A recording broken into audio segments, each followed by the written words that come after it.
Welcome জানাই আমাদের victory fellowship Bible study অনলাইনে প্রত্যেককে। আসুন আমরা প্রার্থনায় যাই এবং আমরা প্রশংসা এবং গীত ঈশ্বরের জন্য প্রস্তুতি নিই।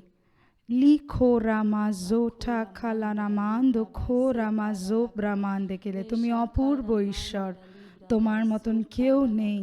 তুমি আমাদের একমাত্র ঈশ্বর, তোমার বাক্য সত্য, তুমি সত্যের ঈশ্বর আমাদের। তাই তো তোমার প্রশংসা করি।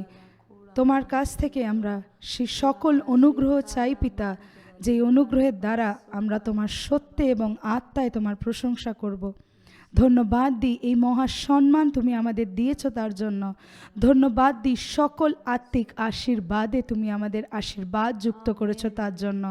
ধন্যবাদ দিই প্রতিনিয়ত তুমি আমাদের সঙ্গে রয়েছো, সহবর্তী রয়েছো তার জন্য। ধন্যবাদ দিই এত সুন্দর সুযোগ তুমি করে দিয়েছো তোমার বাক্য শ্রবণ করার জন্য। তোমায় ধন্যবাদ দিই পিতা, ধন্যবাদ দিই।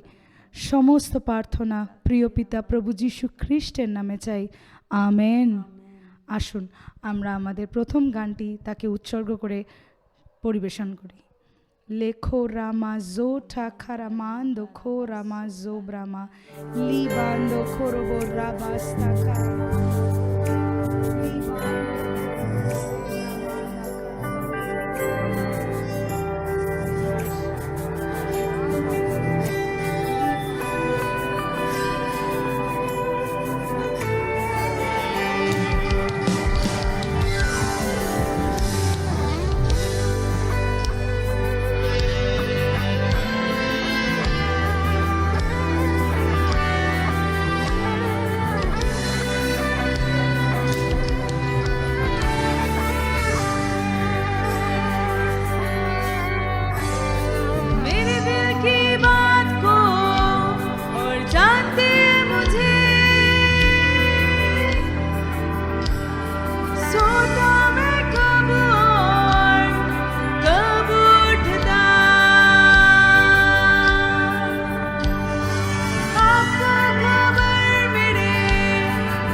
और जानते मुझे सोता में कब उठता मेरे, आपको खबर मेरे हर काम की, मेरे सफर की आप मेरे माँ।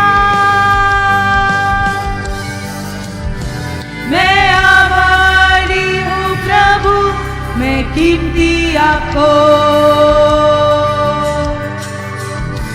मैं आभारी हूँ प्रभु, आपको मेरा ध्यान। मैं आभारी हूँ प्रभु, मैं कीमती आपको मैं आभारी हूँ प्रभु, मैं आभारी हूँ प्रभु, आपको मेरा ध्यान। अपने रूप में बनाया मुझे आपने, आपके आनंद के लिए मैं जीऊं।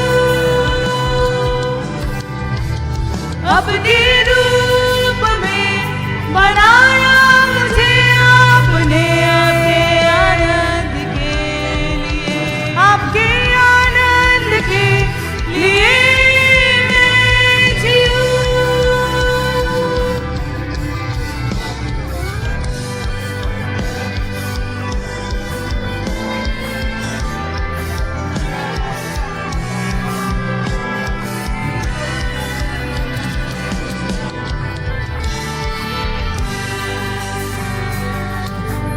बुना मुझे आपने मेरी माँ के गर्भ से, मेरी सांस मेरा ढांचा है आया आपसे।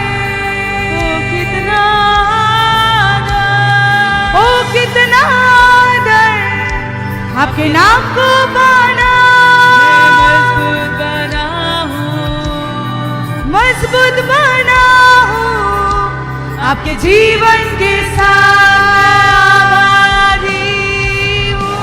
मैं आभारी हूँ प्रभु, मैं कीमती आपको आभारी हूँ प्रभु, मैं आभारी हूँ प्रभु, आपको मेरा आभारी हूँ। मैं आभारी हूँ प्रभु, मैं कीमती आपको आभारी हूँ। मैं आभारी हूँ प्रभु, आपको मेरा ध्यान। अपने रूप में बनाया मुझे आपने, आपके आनंद के लिए मैं जीऊं। अपने रूप में बनाया मुझे आपने, आनंद के लिए, आपके आनंद के लिए मैं जीऊं। आप मेरी शुरुआत वर्तमान के प्रभु, आप मेरे प्रभु सदा। आप मेरी शुरुआत वर्तमान के प्रभु, आप मेरे प्रभु सदा। आप मेरी शुरुआत वर्तमान के प्रभु, आप मेरे प्रभु सदा। आप मेरी शुरुआत वर्तमान के प्रभु, आप मेरे प्रभु सदा। अपने रूप में बनाया मुझे आपने, आपके आनंद के लिए मैं जीऊं। अपने रूप में बनाया मुझे आपने, अपने आनंद के लिए मैं जीऊं।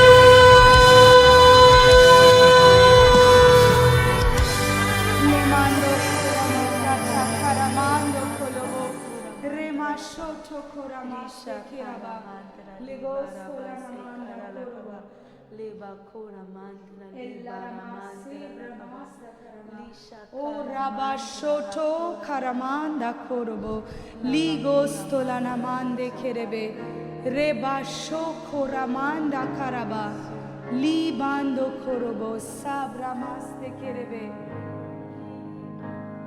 lama zobramanda korobo।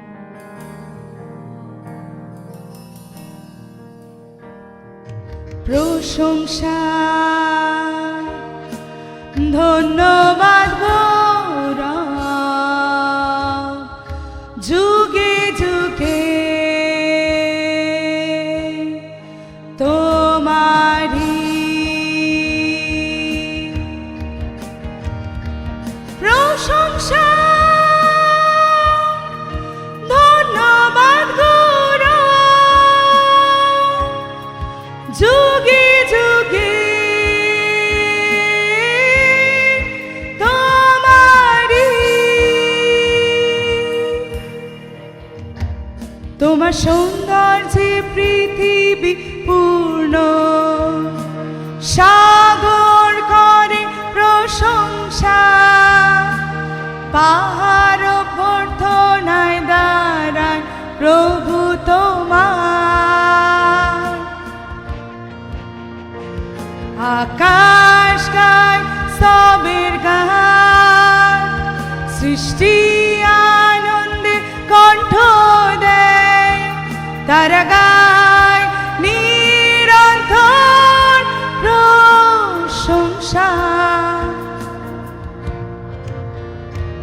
তোমার সৌন্দর্যে পৃথিবী পূর্ণ, সাগর করে প্রশংসা, পাহাড় অভ্যর্থনায় দাঁড়ায় প্রভু তোমার।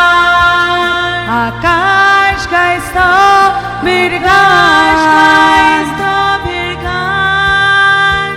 সৃষ্টি আনন্দে কণ্ঠ দেয়, তারা গায় নিরন্তর প্রশংসা। প্রশংসা ধন্যবাদ গৌরব সর্বোচ্চ ঈশ্বরে, ও সে খ্রিস্টের হোক অনন্তকালে। প্রশংসা ধন্যবাদ গৌরব সর্বোচ্চ ঈশ্বরে, ও সে অনন্তকালীন মেষশাবকে। প্রশংসা ধন্যবাদ গৌরব সর্বোচ্চ ঈশ্বরে, ও সে খ্রিস্টের হোক অনন্তকালে। প্রশংসা ধন্যবাদ গৌরব সর্বোচ্চ ঈশ্বরে, ও সে অনন্তকালীন মেষশাবকে।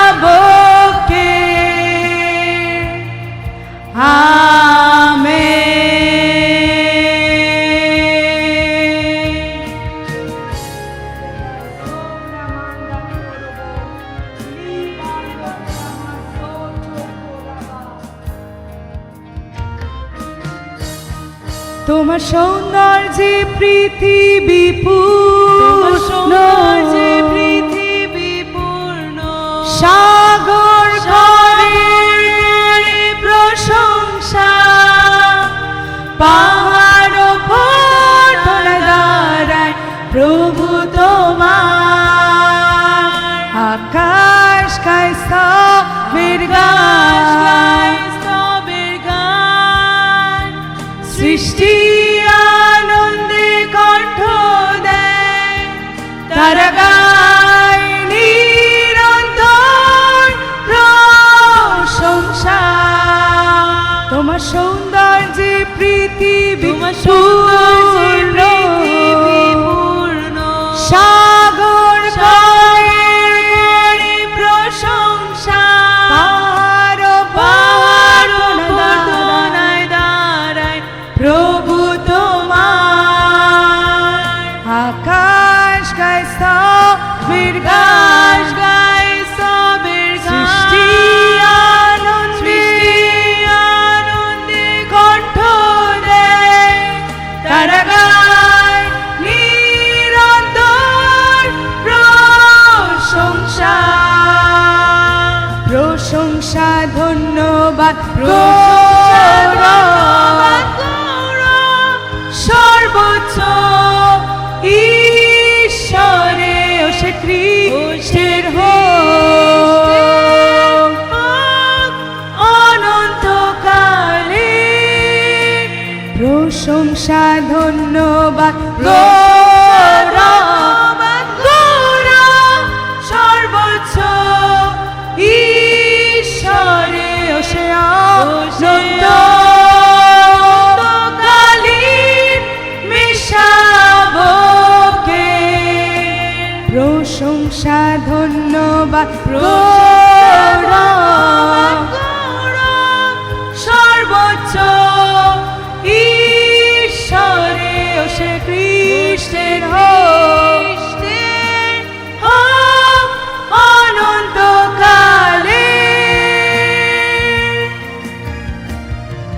প্রশংসা ধন্যবাদ গৌরব সর্বোচ্চ ঈশ্বরে, ও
ধন্যবাদ তোমায় পিতা। লিগো রামা শোভ রামাস্তা খারাবান্দ করব, লি বান্দ রব শেব রামান্দ করব। তোমার পবিত্র আত্মার উপস্থিতির জন্য তোমায় ধন্যবাদ দিই। ধন্যবাদ দিই পিতা, তুমি সর্বপ্রশংসার যোগ্য রূপে আমাদের অ্যাকসেপ্ট করেছো জন্য ধন্যবাদ দিই পিতা। ধন্যবাদ দিই তোমার মহিমার জন্য। ধন্যবাদ দিই তোমরা এক মহিমা থেকে আরেক মহিমায় তুমি আমাদেরকে নিয়ে যাচ্ছ তার জন্য। ধন্যবাদ দিই পিতা, তুমি আমাদের এক আনন্দের জীবন দিয়েছ তার জন্য। লিবা সন্দ্রাবান দেখে লেখে রে বেশ দেখে রাবা লিগোস্তলা নামান্দ করব। ধন্যবাদ দিই পিতা, এত সুন্দর জীবন তুমি আমাদের দিয়েছ তার জন্য। তুমি আমাদের সৃষ্টিকর্তা, তার জন্য তোমাকে ধন্যবাদ দিই দুহাত তুলে। ধন্যবাদ দিই তোমার সকল অনুগ্রহের জন্য। ধন্যবাদ দিই তোমার দয়ার জন্য পিতা। ধন্যবাদ দিই তোমার বাক্যের জন্য, যে বাক্য আমরা প্রতিনিয়ত আমাদের জীবনে কার্যকারী করছি তার জন্য। ধন্যবাদ দিই পিতা, তুমি আমাদের হৃদয় এবং মনকে শান্ত করেছো তোমার বাক্য শ্রবণের জন্য, তার জন্য তোমায় ধন্যবাদ দিই। ধন্যবাদ দিই এখন যারা যারা সেই অনলাইন এবং অফলাইন তোমার সেই প্রার্থনা এবং তোমার বাক্য শুনবে পিতা, শ্রবণ করবে, প্রত্যেককে তুমি আশীর্বাদযুক্ত করেছো তার জন্য ধন্যবাদ দিই। ধন্যবাদ দিই প্রত্যেকটা মুহূর্ত তুমি আমাদের সঙ্গে রয়েছো এবং আগামী দিনে থাকবে তার জন্য। সকল অনুগ্রহের জন্য তোমায় ধন্যবাদ দিই। তুমি একমাত্র ঈশ্বর। আমাদের সকল প্রার্থনা প্রিয় পিতা প্রভু যীশু খ্রিস্টের নামে চাই, আমেন। থ্যাংক ইউ প্রত্যেককে। আসুন আমরা বাক্যের জন্য নিজেদের মনকে প্রস্তুত করি, যে বাক্য আমাদের জন্য আজকে পাস্টার রেখেছে তার জন্য। Thank you.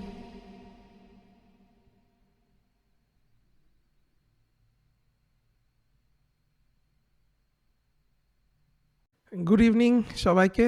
প্রভু যীশু খ্রিস্টের নামে আপনাদের স্বাগত জানাই আমাদের এই সেকেন্ড পার্টে বাইবেল স্টাডির, যেটা আমরা শুরু করেছিলাম গত সপ্তাহে, আফটার দ্য র্যাপচার। আর আসুন আমরা প্রেয়ার করি আমাদের এই স্টাডির আগে।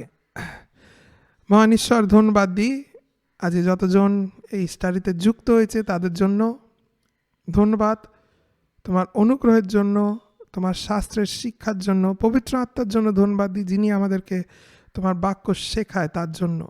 এই সময় প্রার্থনা করি প্রত্যেকটা হৃদয় যারা এই সময় যুক্ত হয়েছে এই স্টাডিতে, তোমার আত্মার পরিচর্যা তাদের হৃদয় হবে, তাই জন্য ধন্যবাদ দিই।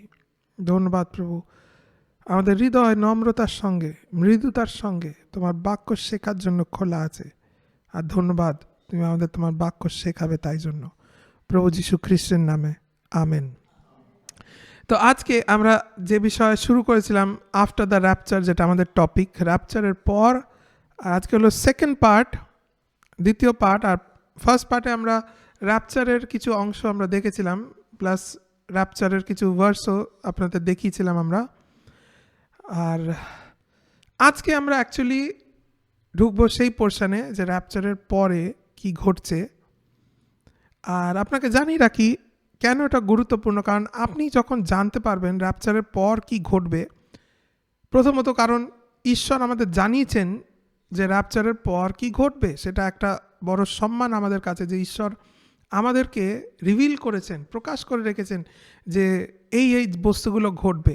প্লাস যখন আমরা বুঝতে পারবো যে কি কি অ্যাকচুয়ালি ঘটতে চলেছে র্যাপচারের পর, কোনো মতে আপনি এখানে থাকতে চাইবেন না র্যাপচারের পর। আপনি ঈশ্বরকে জেনুইনলি ধন্যবাদও দেবেন যে তিনি এরকম একটা পদ্ধতি তৈরি করে রেখেছেন যার দ্বারা আপনি এই আসছে তাড়না আর যে খারাপ সময় থেকে আপনি সুরক্ষা পেতে পারেন, উদ্ধার পেতে পারেন। তো আপনি আরও কৃতজ্ঞ হবেন ঈশ্বরের কাছে যখন আপনি বুঝতে পারবেন র্যাপচারের পর কি হচ্ছে। তো র্যাপচারের জন্য আপনি আরও কৃতজ্ঞ থাকবেন ঈশ্বরের কাছে। তাই জন্য এটা আমাদের জন্য জানা প্রয়োজন, র্যাপচারের পর কি ঘটবে, কারণ বাইবেল আমাদের ক্লিয়ারলি তা জানিয়ে রেখেছেন। আর আমরা আজকে প্রকাশিত বাক্য থেকে দেখব কয়েকটা জায়গা, কিছু কিছু বস্তু। আর প্রকাশিত বাক্য দেখার আগে আপনাকে জানিয়ে রাখি, এইটা বইটা পড়ার কিছু নিয়ম রয়েছে আর কিছু জিনিস আপনাকে আগে থেকে বুঝে রাখতে হবে এই বইটা স্টাডি করতে গেলে। ভালো করে অবজার্ভ করবেন যখন আমরা কোনো অংশ এখান থেকে দেখব। এক হলো কে বলছে, দুই হলো কাকে বলা হচ্ছে, তিন হলো স্বর্গে কোন ঘটনা ঘটছে, 4 হলো পৃথিবীতে কি ঘটনা ঘটছে, কারণ কিছু ঘটনার উল্লেখ আপনি পাবেন যেটা আপনার হয়তো মনে হতে পারে আচ্ছা পৃথিবীতে এমনি হবে, কিন্তু অ্যাকচুয়ালি আপনাকে ওখানে বলা হয়নি যে পৃথিবীতে ওটা ঘটবে, ওটা স্বর্গীয় স্থানে ঘটবে, স্বর্গে ঘটবে। আবার কিছু কিছু ঘটনা আপনি দেখবেন যা আপনার হয়তো মনে হতে পারে আচ্ছা এরম পৃথিবীতে ঘটবে, কিন্তু আসলে আপনার মনে হতে যে এগুলো স্বর্গে ঘটবে, কিন্তু ওটা আসলে পৃথিবীর ঘটনা, মানে পৃথিবীতে সেই ঘটনাগুলো ঘটবে। মানে আপনাকে ক্লিয়ার ডিস্টিংশন করতে হবে কোন ঘটনা বাইবেল বলছে স্বর্গে ঘটছে, কোন ঘটনা বাইবেল বলছে পৃথিবীতে ঘটছে। তারপরে সিম্বল, কোন ঘটনা ঈশ্বর সিম্বল দেখাচ্ছেন। সিম্বল মানে হচ্ছে চিহ্ন, অনেক ক্ষেত্রে ঈশ্বর সাইন্স দেখায়, চিহ্ন। যখনই আপনি কোনো চিহ্ন দেখেন ওটাকে আপনি মনে করবেন না যে ওটাই আসল পৃথিবীতে দেখা যাবে, না, ওটা হচ্ছে একটা চিহ্ন, ওর সমরূপ কিছু পৃথিবীতে ঘটবে, ঈশ্বর আপনাকে চিহ্ন দেখাচ্ছেন। আবার কিছু কিছু ক্ষেত্রে প্রকাশিত বাক্যে আসল ঘটনার বিবরণও দেওয়া রয়েছে, যেখানে ঈশ্বর কোনো চিহ্ন ব্যবহার করেননি, কিন্তু অ্যাকচুয়ালি কি ঘটছে তাই তিনি দেখাচ্ছেন। তো এই প্রকাশিত বাক্য যিনি লিখেছেন আপনি জানেন সাধু জন, যিনি যিশুর 12 জনের মধ্যে একজন, প্লাস তার 3 জন যে ইনার সার্কেলের তারও একজন, পিতর যোহন, জাকব, সেই যোহন। আর যোহন এই সময় পাটন দ্বীপে বন্দি, একলা, তাকে সলিটারি কনফাইনমেন্টে রাখা রয়েছে ওখানে। আর এই সময় যদিও যোহন সেখানে একলা রয়েছে, কিন্তু আমরা দেখতে পারি তিনি বিবরণ দিচ্ছে যে তিনি আত্মায় পরিপূর্ণ ছিলেন, একটা দিন তিনি আত্মায় পরিপূর্ণ হলেন, আর সেই দিন ভিশন আর অদ্ভুত স্পিরিচুয়াল সিনেমা তিনি দেখতে পান, যা ঈশ্বর তাকে প্রকাশ করেন।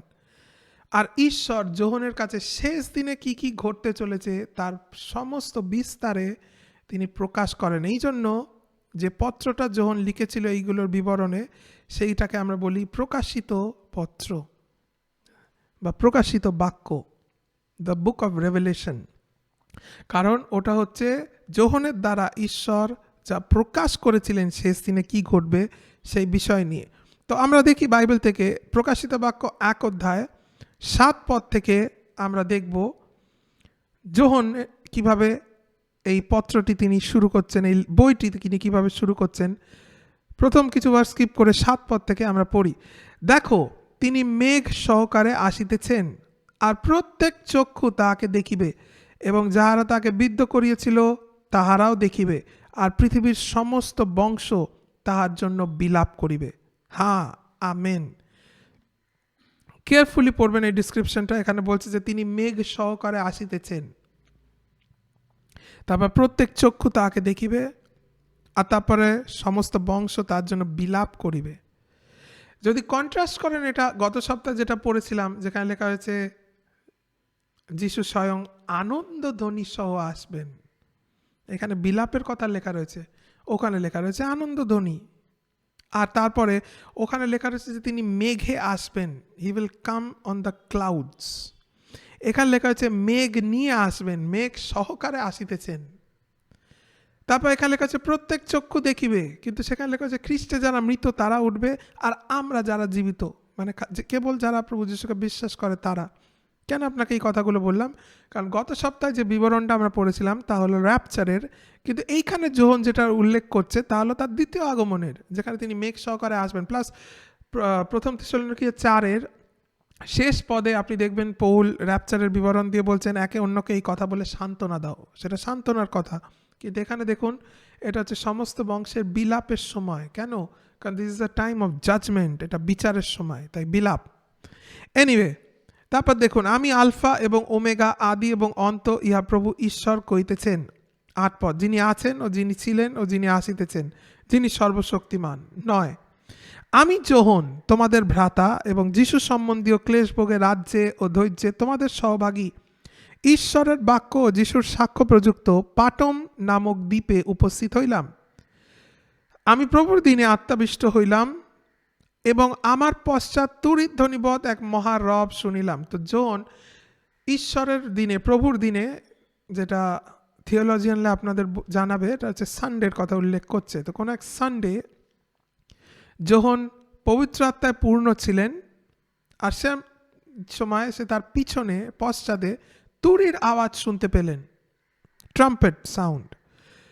আর সেই আওয়াজটা বললেন, কেহ কহিলেন, তুমি যাহা দেখিতেছ তা পুস্তকে লেখো এবং ইফিস, স্মুরনা, পরগাম, থিয়াতিরা, সার্দি, ফিলাডেলফিয়া ও লাইদিকিয়া এই সপ্ত মণ্ডলীর নিকটে পাঠিয়ে দাও। তো কেউ যোহনের পিছনে হঠাৎ বলে উঠলো, যা দেখছো তা লেখো, লিখে 7টা মণ্ডলীতে পাঠাও।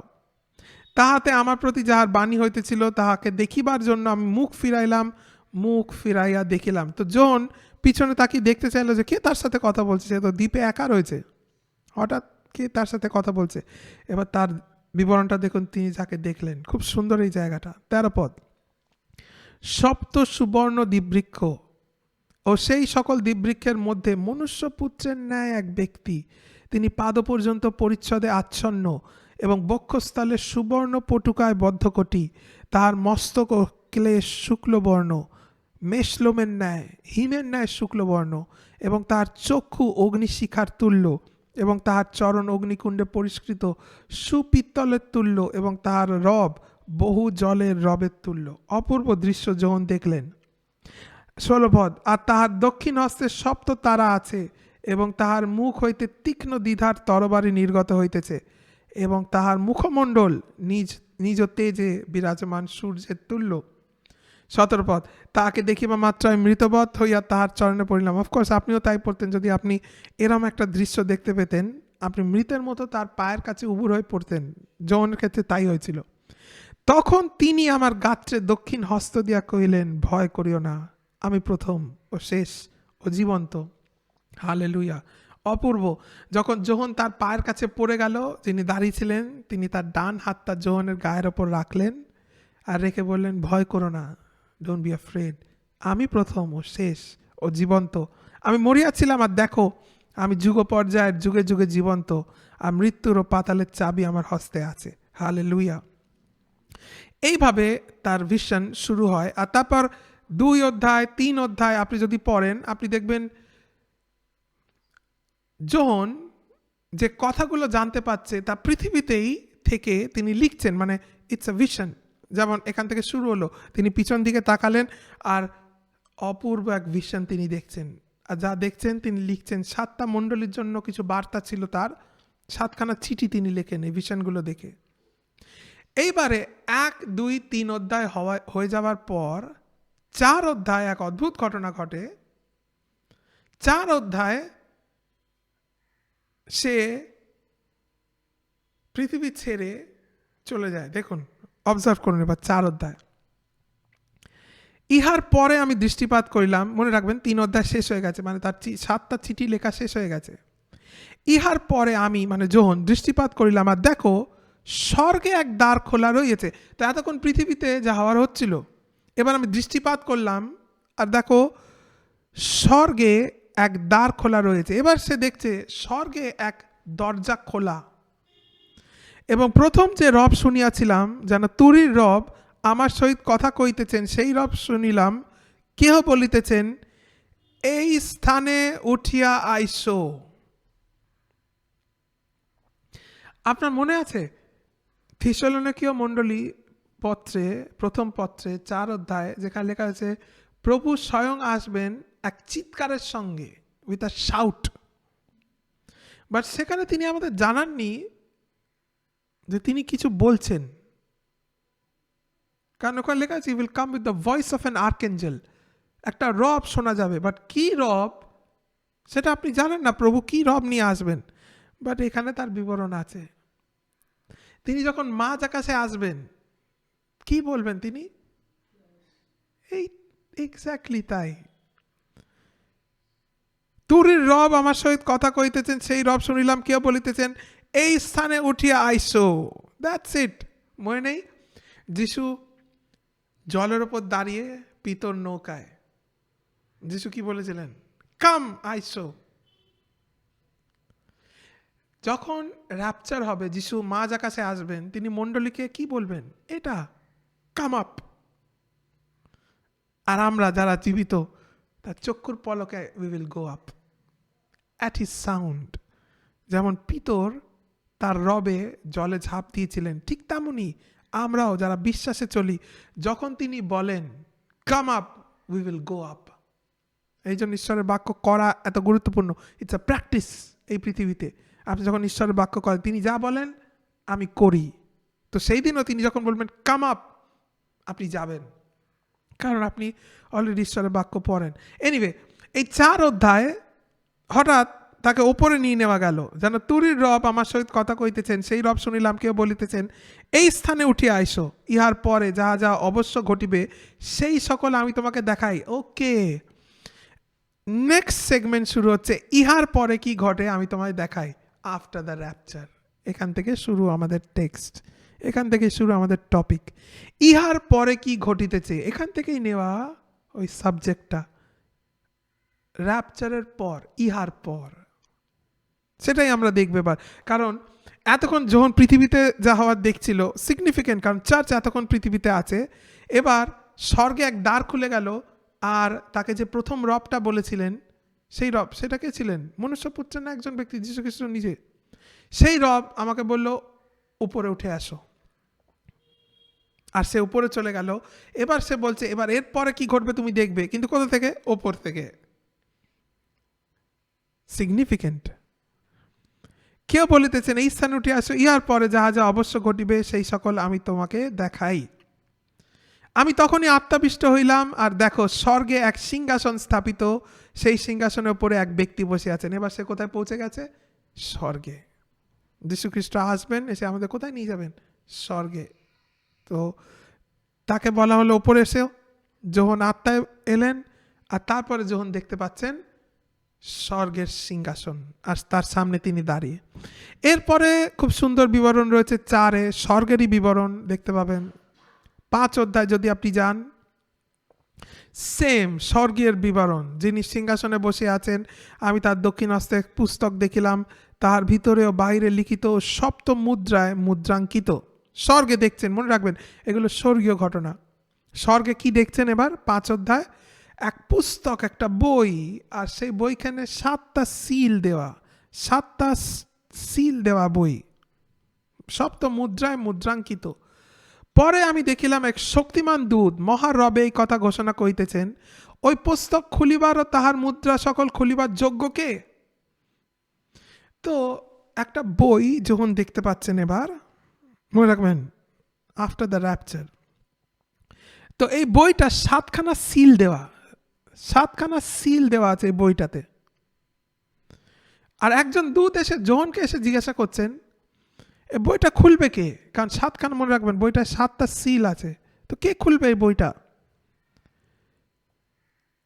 খোলার যোগ্য কে? 3 পদ, 5 অধ্যায় 3 পদ। কিন্তু স্বর্গে কি পৃথিবীতে কি পৃথিবীর নিচে সেই পুস্তক খুলিতে অথবা তাহার প্রতি দৃষ্টিপাত করিতে কারো সাধ্য হইল না। অদ্ভুত পুস্তক, কারোর ক্ষমতা হলো না তার দিকে তাকানো বা খোলা, দূরের কথা। তখন আমি বিস্তর রোদন করিতে লাগিলাম, এবার যখন কাঁদতে শুরু করেছে, কারণ সেই পুস্তক খুলিবারও তাহার প্রতি দৃষ্টিপাত করিবার যোগ্য কাউকে পাওয়া গেল না। তার মানে যোহন খুব ইন্টারেস্টেড ছিল পুস্তকটা দেখার জন্য যে কি আছে, আর সে দেখছে কেউ যোগ্য নেই খোলার জন্য, দেখানোর জন্য। যোহন কাঁদা শুরু করেছে স্বর্গে। বাট 5 পদ, তাহাতে সেই প্রাচীন বর্গের মধ্যে একজন আমাকে কহিলেন রোদন করিও না। একজন বললেন কেঁদো না। কেন? দেখুন, দেখো যিনি জিহুদা বংশীয় সিংহ, দাউদের মূল স্বরূপ, তিনি ওই পুস্তক ও আর সপ্ত মুদ্রা খুলিবার নিমিত্ত বিজয়ী হইয়াছেন। ও, একজন তাকে জানালেন যে কেঁদো না, তুমি মনে করছো কেউ যোগ্য নয়, একজন যোগ্য আছেন। আর তিনি কে? জিহুদা বংশীয় সিংহ, দাউদের মূল স্বরূপ, তিনি ওই পুস্তক ও উহার সপ্তমুদ্রা খুলিবার নিমিত্ত বিজয়ী হইয়াছেন। পরে আমি ওই দেখিলাম, তো কার কথা বললো? কে যোগ্য ওই পুস্তক খোলার জন্য? যীশু খ্রিস্ট, তিনি বিজয়ী হয়েছেন। কেন ওই পুস্তক খুলিবার যোগ্য পাওয়া যাচ্ছিল না? কারণ ওই পুস্তকটা খুললে আপনি বুঝতে পারবেন কেন। কেন? কারণ ওই পুস্তকে আছে জাজমেন্ট, বিচার, আর বিচারের ক্ষমতা কারো ছিল না। কিন্তু যীশু খ্রিস্ট সব কিছু পার করেছেন, বিজয়ী হয়েছেন, তাই তিনি অথরাইজড ওই পুস্তক খোলার, মানে টু এক্সিকিউট জাজমেন্ট। পরে আমি দেখিলাম ওই সিংহাসনের চারি প্রাণীর মধ্যে ও প্রাচীন বর্গের মধ্যে এক মেষশাবক দাঁড়াইয়া আছেন, তাকে যেন বধ করা হইয়াছিল। সিগনিফিকেন্ট, এটা আসল নয়। মনে করবেন না স্বর্গে গেলে আপনি সিংহাসনের উপর কোনো মেষশাবককে দেখতে পাবেন, বা যোহন দেখছে দর্শনে যে সিংহাসনের উপর একটা মেষ মানে ভেড়া একটা বসে আছে, এমন ভেড়া যাকে বধ করা হয়েছে, মানে তাকে আঘাত করা হয়েছিল, এমন একটা ভেড়া। তো দিস ইজ আ সাইন, এটা আসল নয়, দিস ইজ আ সাইন। কারণ যীশু খ্রিস্ট হচ্ছেন মেষশাবক। তো আপনাকে এটা ডিকোড করতে হবে যে যখন আমি বলছি, এখন বাইবেল বলছে মেষশাবক সিগনিফাই করছেন যীশু খ্রিস্ট ব্যক্তিটাকে। অ্যাকচুয়ালি কোনো ভেড়া ওই সিংহাসনের ওপরে নেই। ওই সিংহাসনের চারি প্রাণীর মধ্যে প্রাচীন বর্গের মধ্যে এক মেষশাবক দাঁড়াই আছেন, তাহাকে যেন বধ করা হইয়াছিল। তার সপ্ত শৃঙ্গ, তার 7টা শিং, সপ্ত চক্ষু আর 7টা চক্ষু, সেই চক্ষু সমস্ত পৃথিবীতে প্রেরিত ঈশ্বরের সপ্ত আত্মা। আচ্ছা, দেখাচ্ছেন 7টা চোখ সেই ভেড়ার, অদ্ভুত ভেড়া। ভেড়াদের 2টো চোখ হয়, বাট এই ভেড়াটার 7খানা চোখ, আর সেই 7টা চোখ হচ্ছে ঈশ্বরের সপ্ত আত্মা যা সারা পৃথিবীতে আছে। তো এই দর্শনগুলো তিনি দেখছেন, তারপর তারা আরাধনা করছেন ঈশ্বরের, এই সকলে আমরা দেখি। এবার আমরা 6 পদে যাই, যেখানে অ্যাকচুয়ালি এবার বইটা খোলা হবে এক এক করে, মানে আফটার দ্য র্যাপচার রেভেলেশন এবার শুরু হতে চলেছে, যেটা ওই বইটাই ছিল, যেটা সিল ছিল এতক্ষণ 7খানা সিল দিয়ে, এবার এক একটা সিল খোলা হচ্ছে আর আপনার কাছে প্রকাশ করা হচ্ছে যে প্রত্যেকটা সিল খোলার মাধ্যমে কি কি ঘটতে চলেছে। লেটস সি 6 অধ্যায়, এবার 1 পদ থেকে। পরে আমি দেখিলাম, আমি মানে যোহন, মনে রাখবেন, যখন সেই মেষশাবক সেই সপ্ত মুদ্রার মধ্যে প্রথম মুদ্রা খুলিলেন, তখন আমি সেই চারি প্রাণীর মধ্যে এক প্রাণীর মেঘ গর্জনের তুল্য এক বাণী শুনিলাম, আইসো। কিং জেমস পড়লে দেখবেন লেখা রয়েছে কাম অ্যান্ড সি, আইসো আর দেখো। এনিওয়ে 2 পদ, আমি দৃষ্টিপাত করিলাম আর দেখো এক শুক্লবর্ণ অশ্ব, মানে শুক্লবর্ণ মানে সাদা, অশ্ব মানে সাদা ঘোড়া। তো প্রথম সিলটা যেই ওপেন হলো, একজন এন্ট্রি নিল,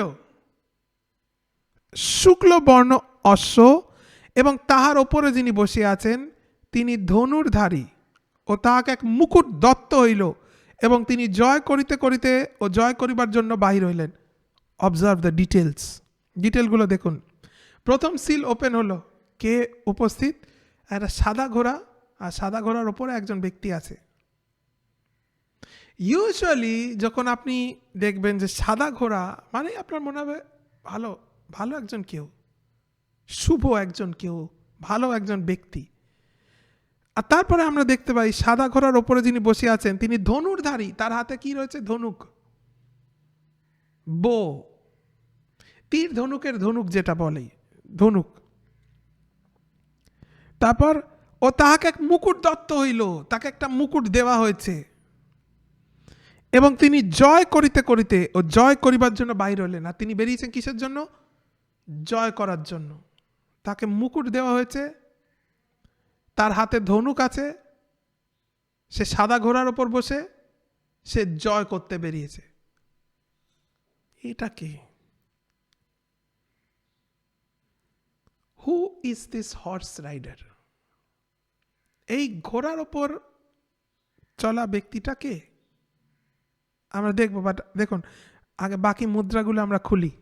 3 পদ, আর তিনি যখন দ্বিতীয় মুদ্রা খুললেন, তখন আমি দ্বিতীয় প্রাণীর এই বাণী শুনিলাম, আইসো। আবার কাম অ্যান্ড সি 4 পদ, পরে আরেকটি অশ্ব বাহির হইল, সেটি লোহিত বর্ণ।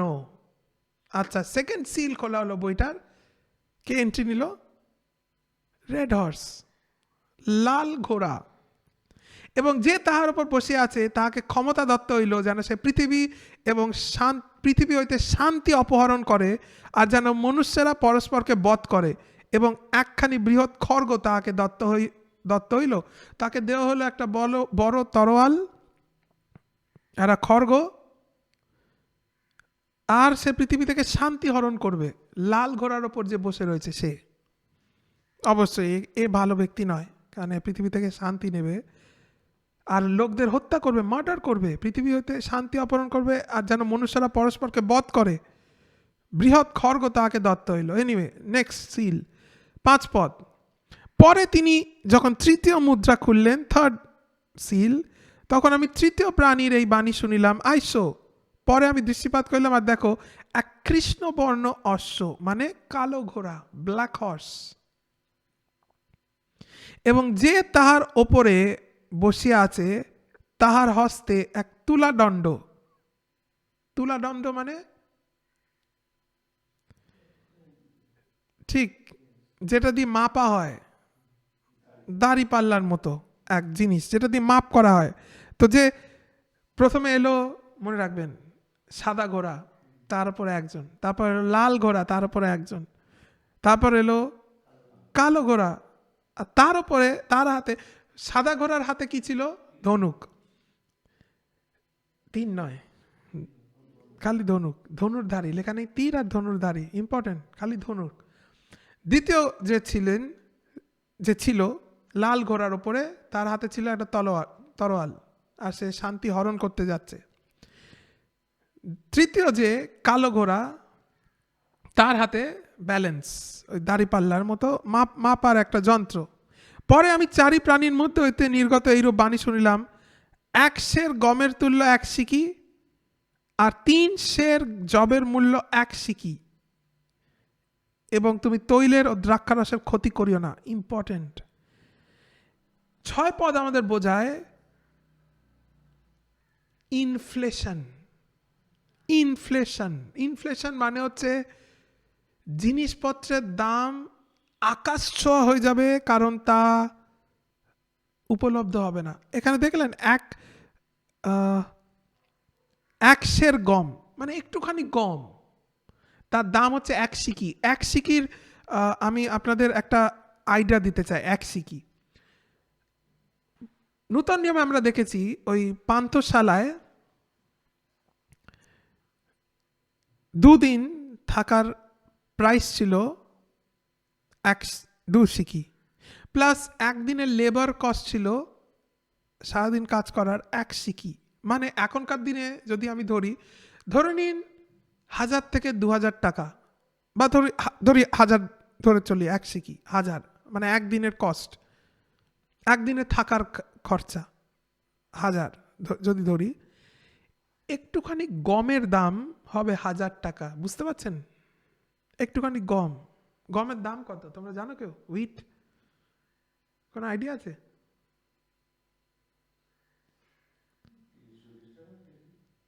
30-40 টাকা কেজি কি? আচ্ছা, যাই হোক, যেখানে 1 কেজি পাওয়া যায় এই 30-40 বা এরকম কিছু রেঞ্জে, সেইখানে আপনি একটুখানি গম কিনতে গেলে আপনাকে দিতে হবে 1000 টাকা। দিন আসছে। আর তাকে আরেকটা জিনিস নোটিস করলেন, তাকে কি বলা হলো? তৈল ও দ্রাক্ষারস ক্ষতি করিও না। ইম্পর্টেন্ট, আমরা আসবো কেন তিনি এখানে লেখা রয়েছে যে তেল আর দ্রাক্ষারসে তুমি হাত দেবে না। ইটস এ সাইন, এটা একটা চিহ্ন, দেখবেন পরে। এনিওয়ে, পরে তিনি যখন 4র্থ মুদ্রা খুলিলেন, 4th সিল, তখন আমি 4র্থ প্রাণীর এই বাণী শুনিলাম, আইসো। পরে আমি দৃষ্টিপাত করলাম, আর দেখো এক পাণ্ডু বর্ণ অশ্ব। এটার মানে কেউ জানো তোমরা? 8 পদ। আচ্ছা,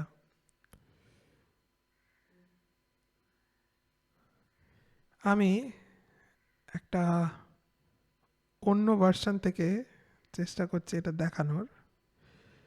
আর একটা প্রবলেম এখানে আছে, ইংলিশ বা কিং জেমসে দেখবেন লেখা আছে পেল হর্স, তাই না? পেল দরকার ছিল না পেল ব্যবহার করার একটা বিশেষ কারণে। 8 পদ আমি আইআরভি থেকে পড়ছি। তারপর আমি একটা ফ্যাকাশে রঙের ঘোড়া দেখতে পেলাম। ফ্যাকাশে, যেটাকে বলছে ফ্যাকাশে, না ফ্যাকাশে বলার দরকার ছিল, না পেল বলার দরকার ছিল। অরিজিনালে যা লেখা রয়েছে সেটা ঢোকালেই হতো। এনারা ঢোকাননি একটা বিশেষ কারণে, কারণ এই রঙের ঘোড়া হয় না, আর তাই তারা ভাবছে এটা কি করে হয়, তাই তারা পেল ফ্যাকাশে, পাণ্ডু বর্ণ এই কথাগুলো ব্যবহার করেছে। বাট তাদের বুঝতে হবে রেড হর্সও হয় না, বাট তারা বলছে তারা অ্যাকচুয়ালি রেড হর্স কিছু কিছু হর্সকে বলা হয়, তাই জন্য লোহিত বর্ণ ব্যবহার করেছে, কিন্তু ওটা হচ্ছে লাল, লাল ঘোড়া, পুরো লাল। বাট কিছু কিছু ঘোড়া হয় যা লালচে কালার হয়, তো তাই জন্য তারা ওটাকে করছে। বাট আপনাদের বুঝতে হবে যখন ঘোড়া আর তার উপরে একজন ব্যক্তি আমরা দেখতে পাচ্ছি, এগুলো হচ্ছে সাইন অফ দ্য হেভেনলিস, চিহ্ন। তাই কখনো আক্ষরিক অর্থে এদের নেওয়ার দরকার নেই। তাই যেমন লেখা রয়েছে তেমনই লেখা দরকার। তো আপনি কি শুনলে অবাক হয়ে যাবেন যে যেটাকে এরা এত কঠিন করেছে, ফ্যাকাশে, পাণ্ডুবর্ণ, ইংলিশে পেল, সেটা অ্যাকচুয়ালি কি ওয়ার্ড আছে জানেন আপনি? গ্রিন। যেটা মনে আছে একবার আমরা নূতন নিয়মে দেখি যে যিশু তাদেরকে গ্রিন গ্রাসের ওপর বসিয়েছিলেন, সবুজ ঘাস। যে কথাটা ওখানে সবুজ আছে গ্রিকে, সেম ওয়ার্ড এখানে ইউজ করেছে, কিন্তু ওরা এখানে সবুজ কথাটা ইউজ করতে পারেনি, কারণ ওরা ওদের মাথায় চলছে সবুজ তো ঘোড়া হয় না। বাট বাইবেল যেমন আছে তেমন লেখা উচিত। ইটস আ গ্রিন হর্স, সবুজ ঘোড়া। কালারটা কি ইম্পর্টেন্ট? Absolutely, absolutely. তার কারণ হচ্ছে, আমি ভাবছি এখনই আপনাদের রিভিল করে দেওয়া উচিত হবে কিনা। হ্যাঁ, অফকোর্স আপনি স্টাডিতে আছেন তো আপনি শুনবেন পুরোটাই। গ্রিন হর্স আজকেও এই যে পৃথিবীতে যে একটা ব্যাপার চলছে, গো গ্রিন, আপনি বুঝতে পারবেন কেন, আর এর পিছনে কোন আত্মা দায়ী। ওয়াচ, গ্রিন হর্সের ওপর কে ছিল? ওয়াচ। এই যে গ্রিন হর্স, আমরা আবার ফেরত যাই আমাদের উইলিয়াম কেরির ভার্সনে, 8 পদ। পরে আমি দৃষ্টিপাত করলাম আর দেখো এক পাণ্ডুবর্ণ অশ্ব, মানে সবুজ ঘোড়া, এবং যে তাহার ওপর বসিয়া আছে তাহার নাম মৃত্যু, এবং পাতাল তাহার অনুগমন করিতেছে। আচ্ছা, এই ঘোড়ার ওপরে কে বসে? মৃত্যু। একে আইডেন্টিফাই করতে হবে না, একে অলরেডি বাইবেল আইডেন্টিফাই করে দিয়েছেন। প্রথম 3টে ঘোড়ার আইডেন্টিফিকেশন আমাদের দেননি, কিন্তু এর আর আইডেন্টিফাই করে দিয়েছে যে ঘোড়ার ওপরে কে বসে? মৃত্যু। আর তার পিছনে কে আসছে? পাতাল, হেল, তার অনুগমন করিতেছে। আর তাদিগকে পৃথিবীর 4th অংশের ওপরে কর্তৃত্ব দত্ত হইল, যেন তাহারা তরবারি, দুর্ভিক্ষ, মহামারী ও বন্য পশু দ্বারা বধ করে। তো যে সবুজ ঘোড়ায় বসে আছে তার কাজ হলো তরবারি, দুর্ভিক্ষ, মহামারী আর বন্য পশুদের দ্বারা বধ করা। এবার আপনি বুঝতে পারবেন এই সব কটা ইজ রিলেটেড টু এনভায়রনমেন্ট। দুর্ভিক্ষ, মহামারী, বন্য পশু, এনভায়রনমেন্ট, এক্স্যাক্টলি যা আপনাদের গো গ্রিন মুভমেন্ট টার্গেট করে।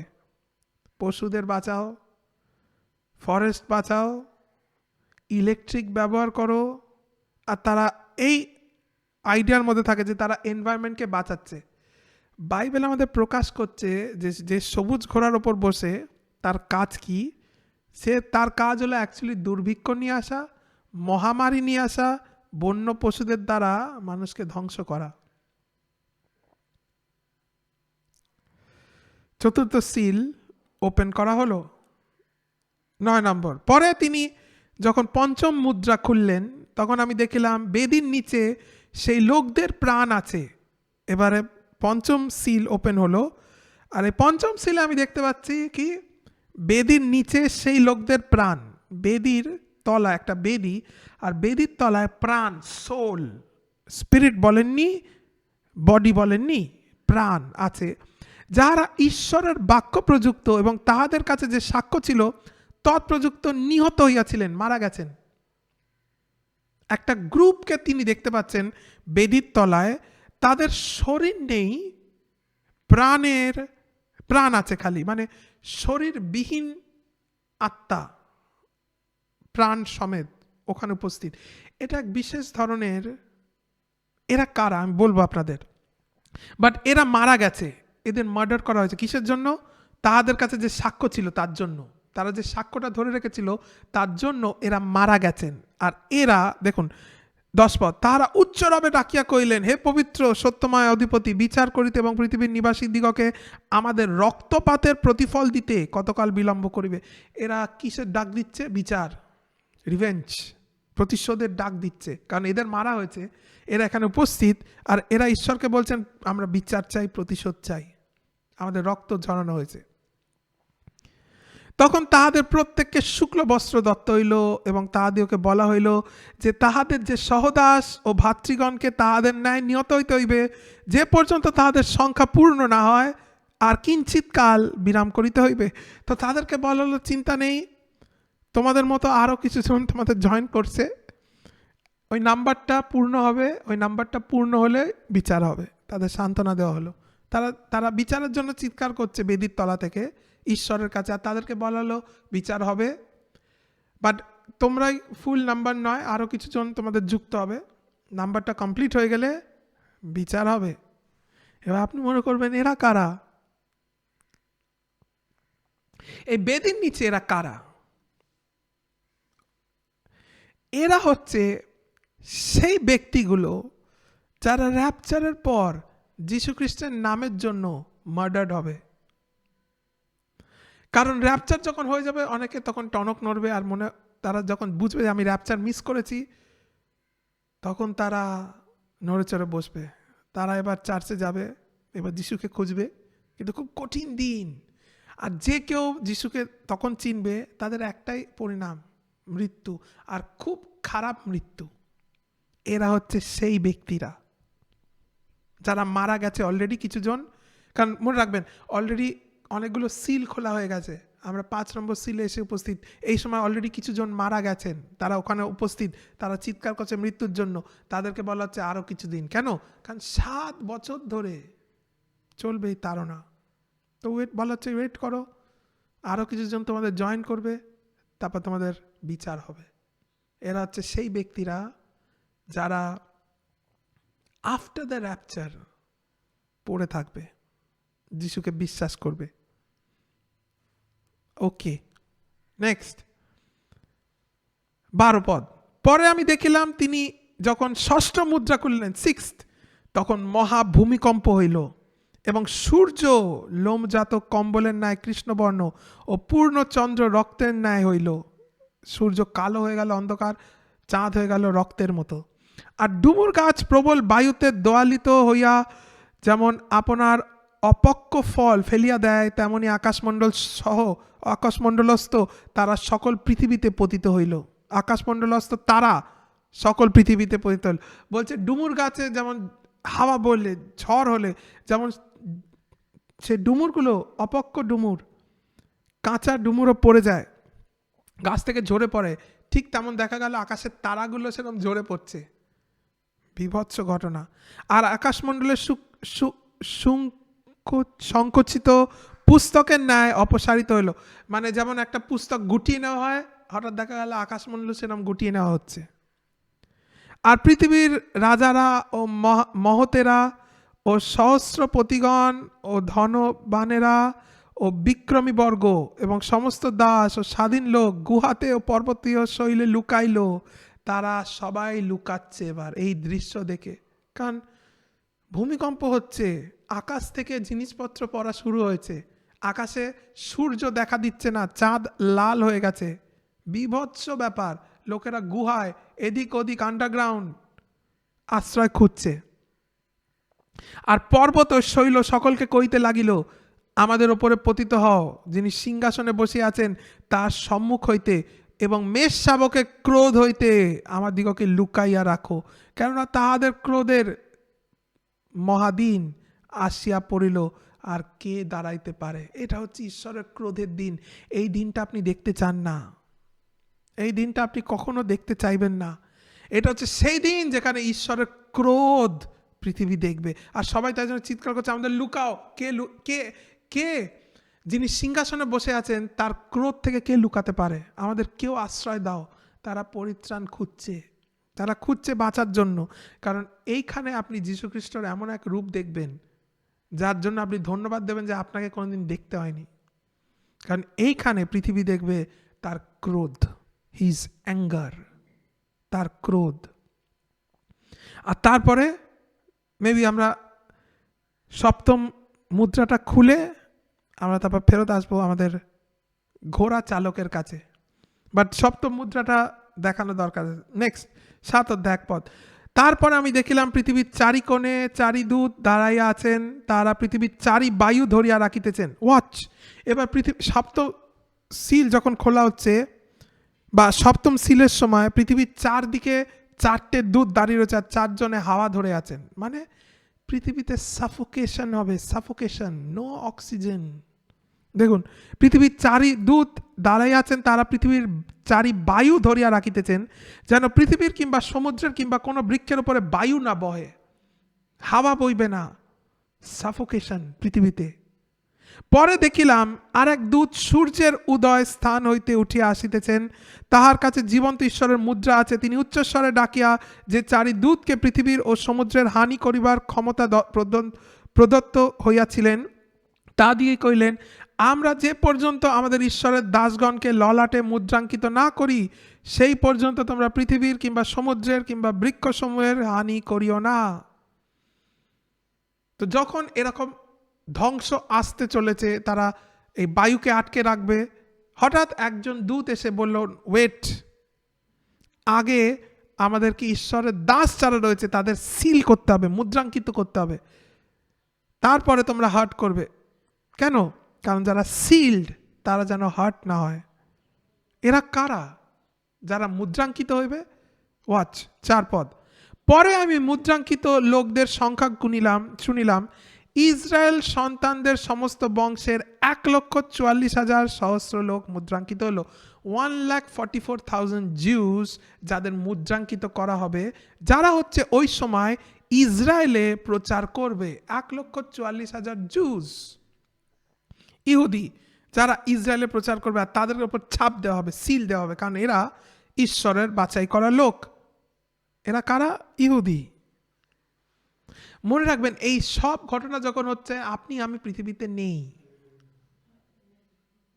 আমরা আলোচনা করছি আফটার দ্য র্যাপচার। তো 1,44,000কে সিল করা হবে যাতে তাদের উপর কোনো হানি না, এই হানিগুলো যাতে না আসে। আরও একটা জিনিস বোঝায়, আপনি কি জানেন, অ্যাজ খ্রিশ্চান আমরাও মুদ্রাঙ্কিত। আমাদের লেখা আছে পবিত্র আত্মার দ্বারা আমরা মুদ্রাঙ্কিত। মানে আমাদেরও ওপর তার আদেশ আছে, আমাদের হানি করা যাবে না পৃথিবীতে। এমনকি আজকেও পৃথিবীতে যদি হানিকারক কিছু হয় তা আমাদের হানি করা ইলিগাল, তাদের করার কথা নয়। তাই জন্য লেখা আছে কোনো মতে তাদের হানি করিতে পারিবে না। তো মনে রাখবেন আপনি সিল্ড। বাট এনিওয়ে, তো এখানে 12,000 এক একটা বংশের, 12,000 × 12 1,44,000। আর সেই 5, 6, 7 আমরা দেখি প্রত্যেকটা বংশের উল্লেখ 5, 6, 7, 8, যেখানে 12,000 করে মুদ্রাঙ্কিত। এবারে ওয়াচ করুন, সপ্তম সিল খোলার আগে, জাস্ট আগে 9 পদে কি ঘটে, এটা খুব ইন্টারেস্টিং। এটা দেখুন এবার 9 পদ। ইহার পরে আমি দৃষ্টিপাত করিলাম, আর দেখো, প্রত্যেক জাতির ও বংশের ও প্রজাবৃন্দের ও ভাষার বিস্তর লোক, তাহা গণনা করিতে সমর্থ কেহ ছিল না। ইহুদিরা কি? এখানে কি ইহুদিদের উল্লেখ হচ্ছে? প্রত্যেক বংশ, প্রত্যেক জাতি, প্রত্যেক ভাষা, অল ওভার দ্য ওয়ার্ল্ড, এক বিস্তর লোক, মাল্টিটিউড, এক বিস্তর লোক তাহা গণনা করিতে সমর্থ ছিল না। তাহারা সিংহাসনের সম্মুখে ও মেষশাবকের সম্মুখে দাঁড়াইয়া আছে, তাহারা শুক্ল বস্ত্র পরিহিত ও তাহাদের হাতে খজ্জুর পত্র। আহা, এক বিশাল মাল্টিটিউড, আর তারা কোথায় দাঁড়িয়ে? স্বর্গে। এরা কোত্থেকে এলো? এরা কারা? হু আর দিস? মনে রাখবেন, এরা আগে ছিল না, এরা এখন উপস্থিত হয়েছে। বিশাল মাল্টিটিউড, সমস্ত পৃথিবী থেকে উপস্থিত। এটা কি? এটা কারা?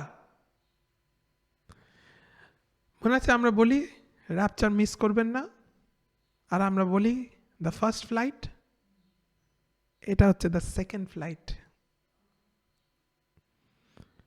এরা হচ্ছে তারা যারা দ্বিতীয় ফ্লাইটে আসবে,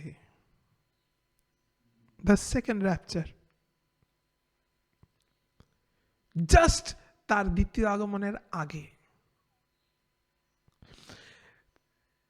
7 বছরের তাড়নায় বহু লোক মারা যাবে, বহু লোক, কিন্তু কিছু বেঁচেও থাকবে অত্যন্ত কষ্টের সঙ্গে, তাড়নার সঙ্গে। দ্বিতীয় আগমনের ঠিক আগে এরাও ফাইনালি গিয়ে উপস্থিত হবে সিংহাসনে, but that is the second flight. Please আপনি সেকেন্ড ফ্লাইটের টিকিট কাটবেন না, first flight. But this is the second flight. There is a second flight, একটা দ্বিতীয় ফ্লাইট আছে, আর সেকেন্ড র্যাপচার, যেখানে দ্বিতীয় আগমনের ঠিক আগে দ্য মাল্টিটিউড উইল অ্যাপিয়ার। আপনি দেখলেন না, আমরা প্রথমে 4 অধ্যায় আমরা দেখেছিলাম যোহন উপস্থিত স্বর্গে। যোহন কি বোঝায়? The active church. তারপরে আমরা এখন দেখতে পাচ্ছি আ মাল্টিটিউড, সমস্ত প্রজাবৃন্দ, বংশ, ভাষা, বিস্তর লোক, তা গণনা করিতে অসমর্থ, তাহারা উপস্থিত, আর তাদের হাতে খেজুর পাতা আর সাদা কাপড়। এবার 10 পদ দেখুন। এবং তাহারা উচ্চ রবে চিৎকার করিয়া কইতেছে, পরিত্রাণ আমাদের ঈশ্বরের, যিনি সিংহাসনে বসে আছেন, এবং মেষশাবকের দান। এরা পরিত্রাণ পেয়ে গেছে, তাই এরা প্রশংসার গীত গাইছে যে পরিত্রাণ আমাদের ঈশ্বরের। 11 পদ। আর সমুদয় দূত সিংহাসনের ও প্রাচীন বর্গের ও চারি প্রাণীর চারিদিকে দাঁড়াইয়াছিলেন। তারা সিংহাসনের সম্মুখে অধমুখ প্রণিপাত করিয়া ঈশ্বরের ভজনা করিয়া কইলেন, আমেন। ধন্যবাদ ও গৌরব ও জ্ঞান ও প্রশংসা ও সমাদর ও পরাক্রম ও শক্তি যুগ পর্যায় যুগে যুগে আমাদের ঈশ্বরের প্রতি বর্তুক, আমেন। এরা গাইছে, আর এদের গানের লিরিক্স হলো এই। 13 পদ। পরে প্রাচীন বর্গের মধ্যে একজন আমাকে কইলেন, শুক্ল বস্ত্র পরিহিত এই লোকেরা কে? ও কোথা হইতে আসিল, যেটা আমি আপনাদের জিজ্ঞেস করলাম যে এরা কি। একজন এসে জিজ্ঞেস করল, সে কে? কে এসে জনকে জিজ্ঞেস করছে? 24 জন প্রাচীনের মধ্যে একজন। মনে রাখবেন, এই 24 জন প্রাচীন আমরা পরে দেখতে পাই, এর উল্লেখ দেওয়া হয়েছে। 24 জন প্রাচীন এরা কারা জানেন? যিশুর 12 শিষ্য আর ইসরায়েলের 12 সন্তান।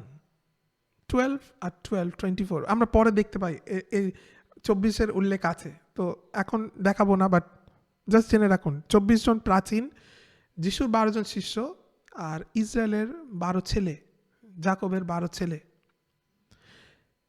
এবার এই 24 জন প্রাচীন বর্গ, তারই মধ্যে একজন এসে যোহনকে কথা বলছে। 24 জনের মধ্যে কিন্তু যোহনও একজন। তো এই একজন কি যোহন হতে পারে? হতেই পারে। এখন টাইম ট্রাভেল লোকেরা করে, টাইম ট্রাভেল নিয়ে মুভি দেখায়, ভবিষ্যৎ থেকে কেউ এসে কথা বলছে, বাট কে জানে, হয়তো প্রকাশিত বাক্যে অলরেডি ঈশ্বর এটা পারফর্ম করেছেন। কারণ ওই 24 জনের মধ্যে একজন এসে যোহনের সাথে কথা বলছে, আর 24 জনের মধ্যে একজন যোহন নিজেও। তো সেই এসে যোহনকে এসে বলছে, তুমি জানো এটা কে? আর এই যোহন বলছে, না আমি জানি না তাকে। তখন সেই প্রাচীন তাকে বলবে এটা কে। আমি তাকে বললাম, হে আমার প্রভু, তাহা আপনি জানেন। আর সে তাকে বলছে, আমি তো জানি না, কিন্তু আপনি জানেন, আপনি জানেন। তিনি আমাকে কইলেন, ইহারা সেই লোক যাহারা সেই মহাক্লেশের মধ্য হইতে আসিয়াছে। Did you see? এরা মহাক্লেশ এড়িয়ে আসেনি, এরা মহাক্লেশের মধ্য দিয়ে এসেছে। এরা সেই লোক, সেই সাধু, সেই সন্তরা যারা ক্লেশ পার করে এসেছে। তারপর মহাক্লেশের মধ্য হইতে আসিয়াছে এবং মেষশাবকের রক্তে আপন আপন বস্ত্র ধৌত করিয়াছে ও শুক্ল বর্ণ করিয়াছে। Hallelujah, hallelujah. আপনি কি আছেন এখন অবধি? আপনি কি বুঝতে পারছেন পুরো ঘটনাগুলো? সেকেন্ড ফ্লাইটের বিবরণ বাইবেল আমাদের দিলেন, যারা মহাতারণার মধ্যে উপস্থিত হবে ঈশ্বরের কাছে। এনিওয়ে, সেকেন্ড ফ্লাইটের অপেক্ষা করবেন না। এবারে আমরা ফেরত যাই 6 অধ্যায়। জাস্ট একটাই আমরা দেখে মনে আজকে ক্লোজ করব, কারণ অনেকটাই টাইম হয়ে গেছে। তো আমরা খালি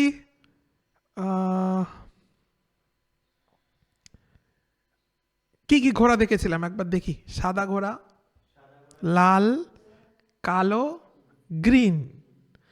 তো আমরা ফার্স্ট ঘোড়াটাকে আইডেন্টিফাই করি, যে প্রথম ঘোড়াটাকে সাদা ঘোড়া, কারণ মনে রাখবেন যিশু আসবেন সাদা ঘোড়ায়, তো এটা যিশু হতেই পারে, কারণ যিশু আসবেন সাদা ঘোড়ায়। প্লাস আমরা দেখছি এই সাদা ঘোড়ার ওপর যে বসে রয়েছে তার কিছু চরিত্র কি, এর হাতে কি রয়েছে, ধনুর্ধারী। তারপর আমরা দেখলাম একে একটা ক্রাউন দেওয়া হয়েছে, একটা মুকুট দেওয়া হয়েছে। তারপর আমরা দেখলাম যে এ বিজয় করতে গেছে, জয় করতে বেরিয়েছে, কঙ্কার, জয় করতে। এ কে? প্রথম মুদ্রা খোলাতেই, প্রথম যে সিল খোলা হলো, সেই সিলটা খোলার মাধ্যমেই আমরা এর এন্ট্রি দেখলাম। একটা সিল যেই খোলা হলো, সপ্তাহের মধ্যে এন্ট্রি নিল সাদা ঘোড়ার ওপরে এই ব্যক্তিটা, এর হাতে ধনুক, একে একটা মুকুট দেওয়া হয়েছে, আর এ পৃথিবীর ওপরে জয় করতে বেরিয়েছে। আচ্ছা, কয়েকটা কি আমরা ব্যবহার করব আইডেন্টিফাই করার জন্য। আর মনে রাখবেন, আমরা কখনো যেন নিজের বুদ্ধি না ব্যবহার করি বা নিজের বিজ্ঞতা না ব্যবহার করি ইন্টারপ্রেট করার জন্য স্ক্রিপচারকে। স্ক্রিপচার ইন্টারপ্রেট করে। একটা পসিবিলিটি হলো এটা যিশু, বাট এটা যিশু নয়। তার কারণ হলো এক, ওয়েপন, অস্ত্র। এর হাতের অস্ত্রটা কি?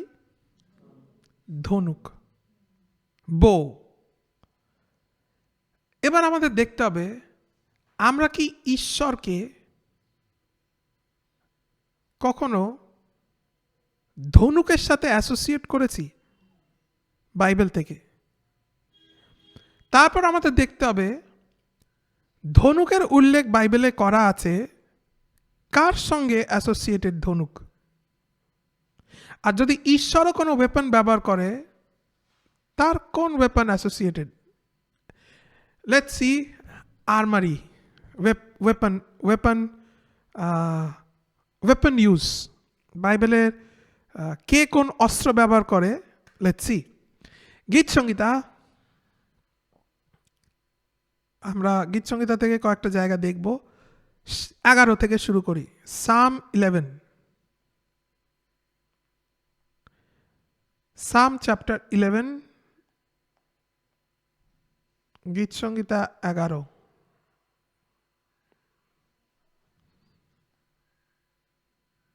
এক পদ থেকে পড়ছি, দেখুন।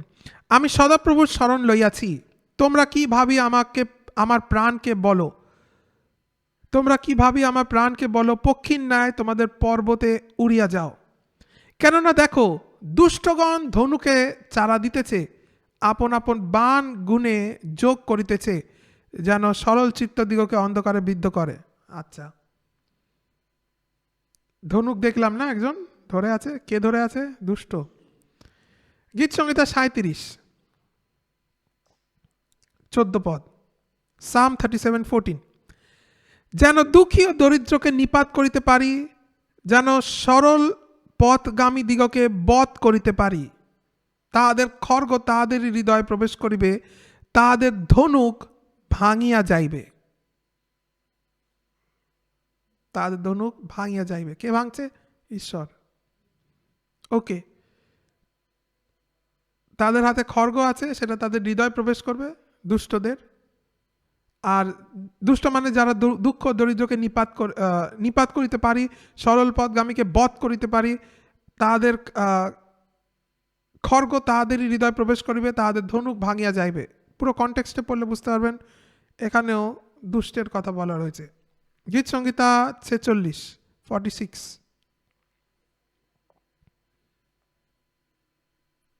9 পদ।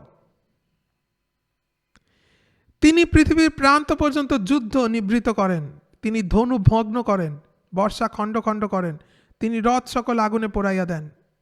ঈশ্বর করেন। তিনি ধনুক কি করেন? ভেঙে দেন। আচ্ছা, তো আমরা দেখলাম 3 জায়গায় ঈশ্বর ধনুক ভাঙছেন। জিরোমিও 49, জেরিমায়া 49,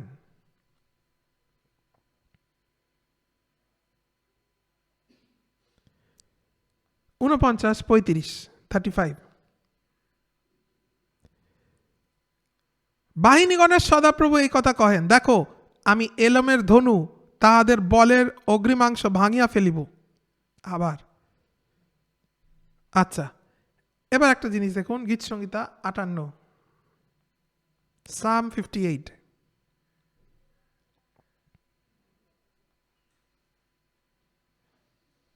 গীত সংহিতা 58, 7 পদ। তাহারা প্রবহমান জলের ন্যায় বিলীন হোক, যে বান যোজনা করিলে তা ছিন্নের মতো হোক।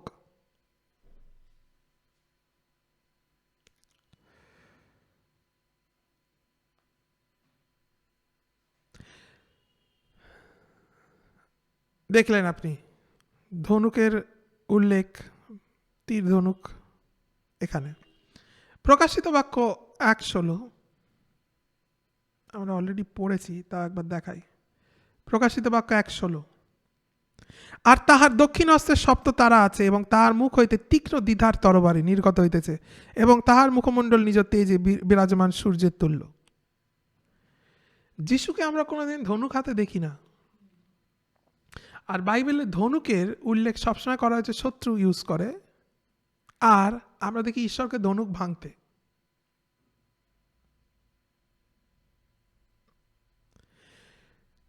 আর একটা জায়গায় দেখি প্রকাশিত বাক্য 19 অধ্যায়।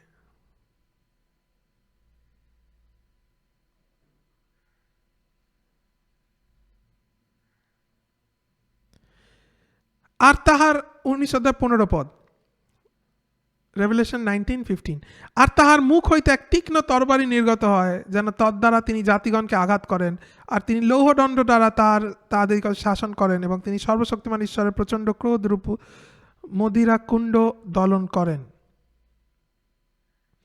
আমরা ঈশ্বরকে যতবার অস্ত্র ব্যবহার করতে দেখেছি, এক মূল অস্ত্র যা তিনি ব্যবহার করেন তা হল তরোয়াল, ধনুক নয়। সাদা ঘোড়ার ওপরে যে ছিল তার হাতে কি ছিল? ধনুক। দ্যাট মিনস দুষ্ট কেউ, মন্দ আত্মা। বাট কে, কোন মন্দ আত্মা এক্স্যাক্টলি? বাই দ্য ওয়ে, আরো অনেক কিছু আপনার ক্লিয়ার হবে যখন আপনি বাইবেল থেকে দেখতে পেলেন যে ধনুক সবসময় শত্রু ব্যবহার করে, আর ঈশ্বর কোনোদিন ধনুক ব্যবহার করেন না। ওকে, ঈশ্বরের ওয়েপন যা তিনি ব্যবহার করেন তা হলো তলোয়ার, আর আমরা দেখি সেটা তার মুখে। ইটস এ সাইন, চিহ্ন, মানে হি ইউজেস ওয়ার্ডস। তিনি মুখ দ্বারা শাসন করেন, মুখ থেকে তার তলোয়ার বেরোয়। তার মানে এই নয় যে যিশুর মুখে তলোয়ার আটকে আছে, না, তার মুখের বাক্যগুলো তলোয়ারের মতো কাজ করে। আচ্ছা, তারপরে আমরা দেখলাম যে একে একটা মুকুট দেওয়া হয়েছিল। এটা যিশু কখনো হতেই পারে না, কারণ যিশুকে কোনোদিন কেউ মুকুট দেয়নি। কেন কেউ যিশুকে মুকুট দেয়নি? কারণ যিশু জন্মেছিলেন রাজা, হি ওয়াজ বর্ন কিং। তাকে কেউ মুকুট দেয় না, তিনি অন্যদের মুকুট দেন। অনেক গান আছে যেখানে আমরা গাই, মুকুট পরাও তাকে, রাজমুকুট তাকে পরাও। Actually it's a blasphemous song. এই গানগুলো করা উচিত নয়, কারণ যখন আপনি বলছেন মুকুট পরাও তাকে, কে পরাবে? আপনি তাকে মুকুট পরাবেন? আপনি জানেন মুকুট পরানো মানে কি? কাউকে অধিকার দেওয়া, আর সমস্ত অধিকার, কর্তৃত্ব, ক্ষমতা ঈশ্বরের। তিনি মুকুট দেন, তাকে কেউ মুকুট পরায় না। তো আমরা কখনো বলতে পারি না আমরা তাকে মুকুট পরাই বা crown him. We don't crown him. এই ব্যক্তিটাকে, সাদা ঘোড়াকে আপনি দেখলেন তাকে মুকুট দেওয়া হয়েছিল, তাহলে এটা যিশু হতে পারে না। কারণ একটা দেখুন,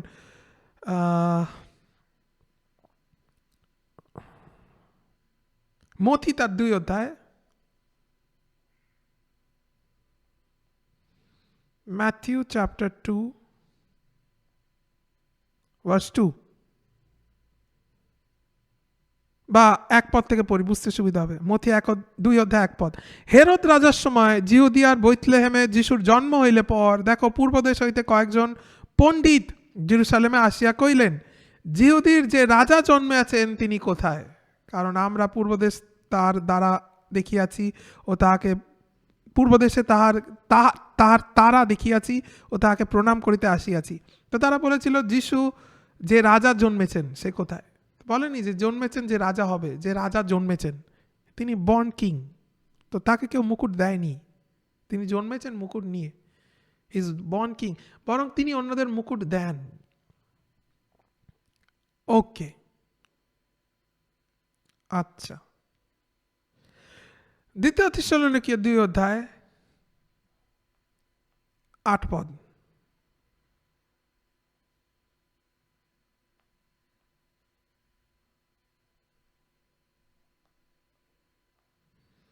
আর তখন সেই অধর্মী প্রকাশ পাইবে। আচ্ছা 7 পদ থেকে পড়ি। দ্বিতীয় থেসলোনিকীয় 2 অধ্যায় 7 পদ। কারণ অধর্মের নিগূঢ় তত্ত্ব এখনই কার্য সাধন করিতেছে, কেবল এখন একজন, যে পর্যন্ত সে দূরীভূত না হয় বাধা দিয়া রাখিতেছে। একজন এখন বাধা দিচ্ছে অধর্মকে, সেটা আমি বলেছিলাম, চার্চ বাধা দিচ্ছে। যতক্ষণ না তাকে দূর করা হচ্ছে, সরানো হচ্ছে, সে প্রকাশ পাইবে না। তাকে দূর করা হলো, 8 পদ দেখুন, আর তখন সেই অধর্মী প্রকাশ পাইবে।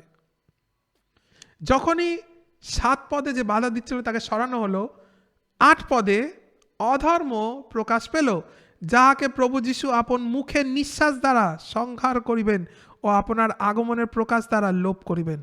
এটা কে? দি অ্যান্টিক্রাইস্ট।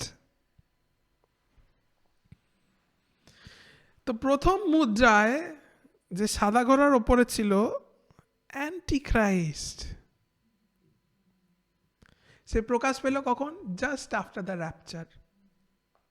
যেমন এখানে লেখা আছে 7 তাকে সরানো হবে, 8 প্রকাশ পাবে।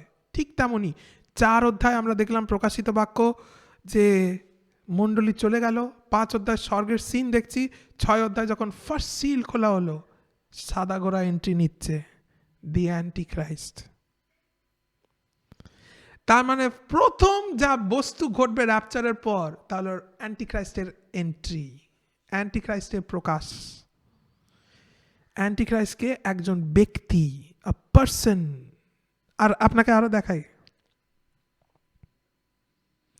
দানিয়েল 8 অধ্যায় 24, দানিয়েল চ্যাপ্টার 8, অ্যান্টিক্রাইস্টকে নিয়েই তিনি কথা বলছেন। 24 পদ, দানিয়েল 8 অধ্যায় 24 পদ আমি পড়ছি। সে বলে পরাক্রান্ত হইবে, কিন্তু নিজ বলে নহে। দেখলেন আপনি? সে বলে পরাক্রান্ত হবে, নিজ বলে নয়। তাকে মুকুট দেওয়া হয়েছিল, নিজ বলে নয়। এবং সে আশ্চর্য রূপে বিনাশ করিবে, আর কৃতকার্য হইবে, কর্ম সফল করিবে। সে কি করতে গেছিল? বিনাশ করবে, জয় করতে। আর সে বিনাশ করবে, জয় করবে পৃথিবীকে। আর কৃতকার্য হইবে, কর্ম সফল করিবে, এবং শক্তিমান দিগকে, পবিত্র প্রজা দিগকে বিনাশ করিবে। সে বেরিয়েছিল জয় করতে, আর সে জয় করবেও, লেখা রয়েছে। তাহার কৌশল প্রযুক্ত সে আপন হস্তে চাতুরি সফল করিবে। ওয়াচ, ডিসেপশন, চাতুরি, সে লোকদের ঠকাবে। এই কারণ তার হাতে ধনুক আছে, তীর নেই। আর সে জয় করবে কিভাবে? কারণ ধনুক দেখে লোকেরা ভয় পাবে আর তারা সাবমিট করবে, কিন্তু জানে না তীর নেই। ডিসেপশন, সে দেখাবে এক, হবে আর এক। এই জন্য আমি বললাম সাইন্স, ঈশ্বরের সাইনগুলো দেখুন, তার সাইন কিছু রিভিল করে। Antichrist will be a man of deception, ঠকানোর ওস্তাদ যাকে বলে। আর সে চাতুরীর দ্বারা সফল হবে। সে মনে মনে আত্মগরিমা করিবে ও নিশ্চিন্ত অবস্থাপন্ন অনেককে বিনষ্ট করিবে, এবং অধিপতিগণের অধিপতির বিরুদ্ধে দাঁড়াইবে, কিন্তু সে বিনা হস্তে ভগ্ন হইবে, বিনা হস্তে ভগ্ন হইবে। কেন? কারণ তাকে কে ভগ্ন করবে? ঈশ্বর। এনিওয়ে, আর একটা দেখাই দানিয়েল থেকে 11 অধ্যায় 38, Daniel 11:38, দানিয়েল 11:38 কিন্তু সে স্বস্থানে দুর্গ দেবের সম্মান করিবে এবং আপন পিতৃপুরুষদের অজ্ঞাত দেবতাকে স্বর্ণ রৌপ্য মণি ও মনোরম্য বস্তু দিয়া সম্মান করিবে। আর সে বিজাতীয়দের দেবের সাহায্যে অতি দৃঢ় দুর্গ সকলের বিরুদ্ধে ব্যাপৃত হইবে। যত লোক তাহাকে স্বীকার করিবে তাহাদিওকে সে অতি সম্মানিত করিবে, তাহাদিওকে অনেকের ওপরে কর্তৃত্ব পদ দিবে ও পরিতোষিক রূপে ভূমি বিভাগ করিয়া দিবে। বাট একটা জিনিস দেখলেন, সে আপন পিতৃপুরুষের অজ্ঞাত দেবকে স্বর্ণ রৌপ্য মণি ও মনোরম্য বস্তু দিয়া সম্মান করিবে। তার পিতৃপুরুষদের দেব, তার পিতৃপুরুষদের অজ্ঞাত দেব, এমন দেবতা যা তার পিতৃপুরুষদের জানতো না। মানে পিতৃপুরুষ মানে ঈশ্বর কাদের দেবতা? ইহুদিদের। পিতৃপুরুষদের অজ্ঞাত দেবতা, তার মানে আমরা সেফলি অ্যাসিউম করতে পারি অ্যান্টিখ্রাইস্ট একজন ইহুদি, হি ইজ আ জিউ। কারণ এখানে লেগেছে তার পিতৃপুরুষদের অজ্ঞাত দেবকে, আর তার পিতৃপুরুষের দেবতা হলো ঈশ্বর। ইহুদিদের দেবতা হলেন ঈশ্বর। সবার দেবতা তিনি ছিলেন না, তিনি ইহুদিদেরকে মনোনীত করেছিলেন। আর লেখা রয়েছে এই অ্যান্টিখ্রাইস্ট তার পিতৃপুরুষদের দেবতাকে অজ্ঞাত করবে, তাকে দূর করবে, আর স্বর্ণ রৌপ্য এক ফরেন দেবতাকে নিয়ে আসবে, দুর্গ দেবের সম্মান করিবে, ফরেন। আর সে বিজাতীয়দের দেবের সাহায্যে অতি দৃঢ় দুর্গ সকলের বিরুদ্ধে ব্যাপৃত হইবে। বিজাতীয় দেবের সাহায্যে, বিজাতীয় মানে তার জাতির বাইরে। Because the antichrist will be a জিউ।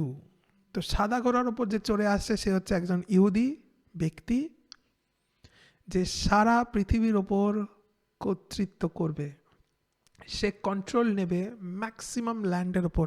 তার মানে এই নয় সারা পৃথিবী মানে একটা কথার কথা, মানে এই নয় লিটারেলি পুরো পৃথিবী, কারণ একটা পৃথিবীর অংশ থাকবে যারা অ্যাকচুয়ালি অ্যান্টিখ্রাইস্টকে অপোজ করবে, তাদের কথা মানবে না। বাট এই অ্যান্টিখ্রাইস্ট ইসরায়েলে তার হেডকোয়ার্টার সেট আপ করবে, আর সেখান থেকে সে পুরো পৃথিবীকে কন্ট্রোল করবে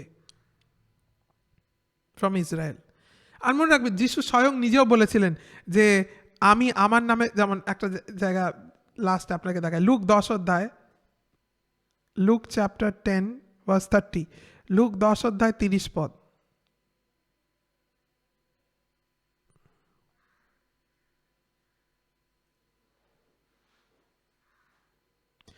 এই কথা লইয়া যিশু কইলেন, এক ব্যক্তি আচ্ছা আচ্ছা আচ্ছা, না না না, সরি সরি, এই জায়গাটা না, জাস্ট আ সেকেন্ড, আমি অন্য জায়গায় চলে গেছিলাম।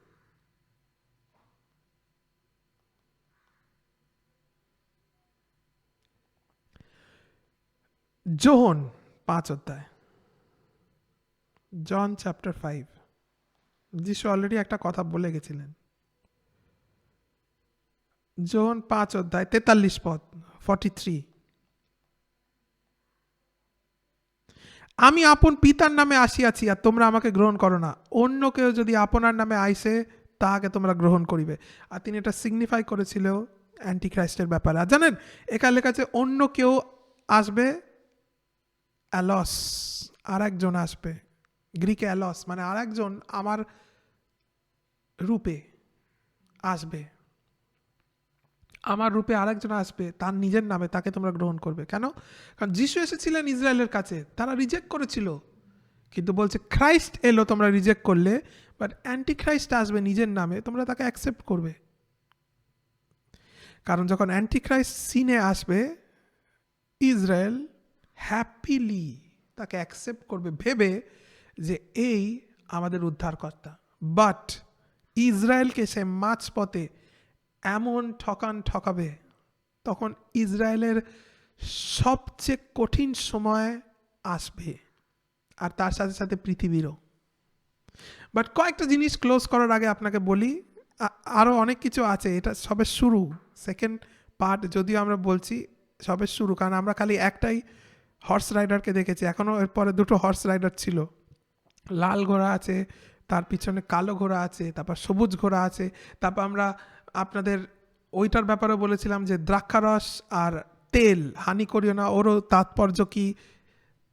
তারপর 7 নম্বর সিল এখনো কিন্তু খোলা হয়নি, তার আগেই আপনি দেখেছেন আমরা স্টপ করেছি সেকেন্ড ফ্লাইটে গিয়ে, কারণ তারপরে 7 নম্বর সিল খোলা হবে। আর তারপর আপনি দেখবেন 7 নম্বর সিল অত্যন্ত সিরিয়াস, কারণ সিলটা খোলার সাথে সাথে জানেন কি হয়েছিল যোহনের দর্শনে, আপনি পড়ে নিতে পারেন, যদিও পরের সপ্তাহে আমরা পড়বো। 7 নম্বর সিল খোলার সাথে সাথে সাইলেন্স, পুরো হেভেন সাইলেন্ট, আর সবাই চুপ। জানেন কতক্ষণ? যোহন আন্দাজ করে বলছে অলমোস্ট হাফ আওয়ার, মানে পৃথিবীর টাইমে আধ ঘন্টা যতটা লম্বা ততক্ষণ কেউ কথা বলেনি, সাইলেন্ট। তার মানে 7 নম্বর সিল খুব সিরিয়াস ব্যাপার, কিছু ঘটেছিল। যাই হোক, সেটা আমরা দেখব। বাট এইটুকু শুনুন, আজকে ক্লোজ করার আগে বলি, র্যাপচার যখন হয়ে যাবে, ফার্স্ট জিনিস যেটা হবে, অ্যান্টিক্রাইস্ট সিনে আসবে, আর সে এসে ঠকানো শুরু করবে এমন মাত্রায় যা পৃথিবী কোনোদিন দেখেননি।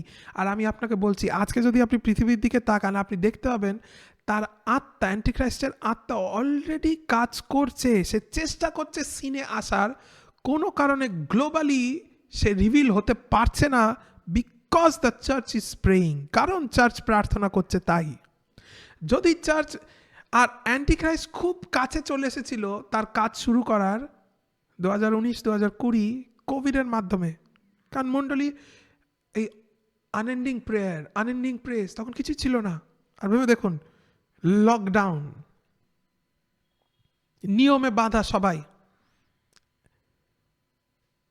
কিছু কিছু স্টোরে জানেন এরকম নিয়ম ছিল যে ডিম যখন বিক্রি করা হচ্ছিল তাদের নিয়ম ছিল এত ডিমের বেশি কিনতে পারবে না পয়সা থাকলেও, কারণ সবাইকে দিতে হবে। আর একটা টাইম দেওয়া ছিল, অমুক টাইমে বাজার করতে পারবে, অমুক টাইমে ঘর থেকে বেরোতে পারবে। এগুলো কার কার কাজ? দ্য স্পিরিট অফ অ্যান্টিক্রাইস্ট, যে চেষ্টা করছিল প্রকাশ হওয়ার। বাট থ্যাংক গড, পাস্টার ক্রিসের দ্বারা ঈশ্বর পুরো পৃথিবীকে শেখালেন প্রেয়ার, প্রেস, আর সেই থেকে সে ইনচেক আছে এখনও।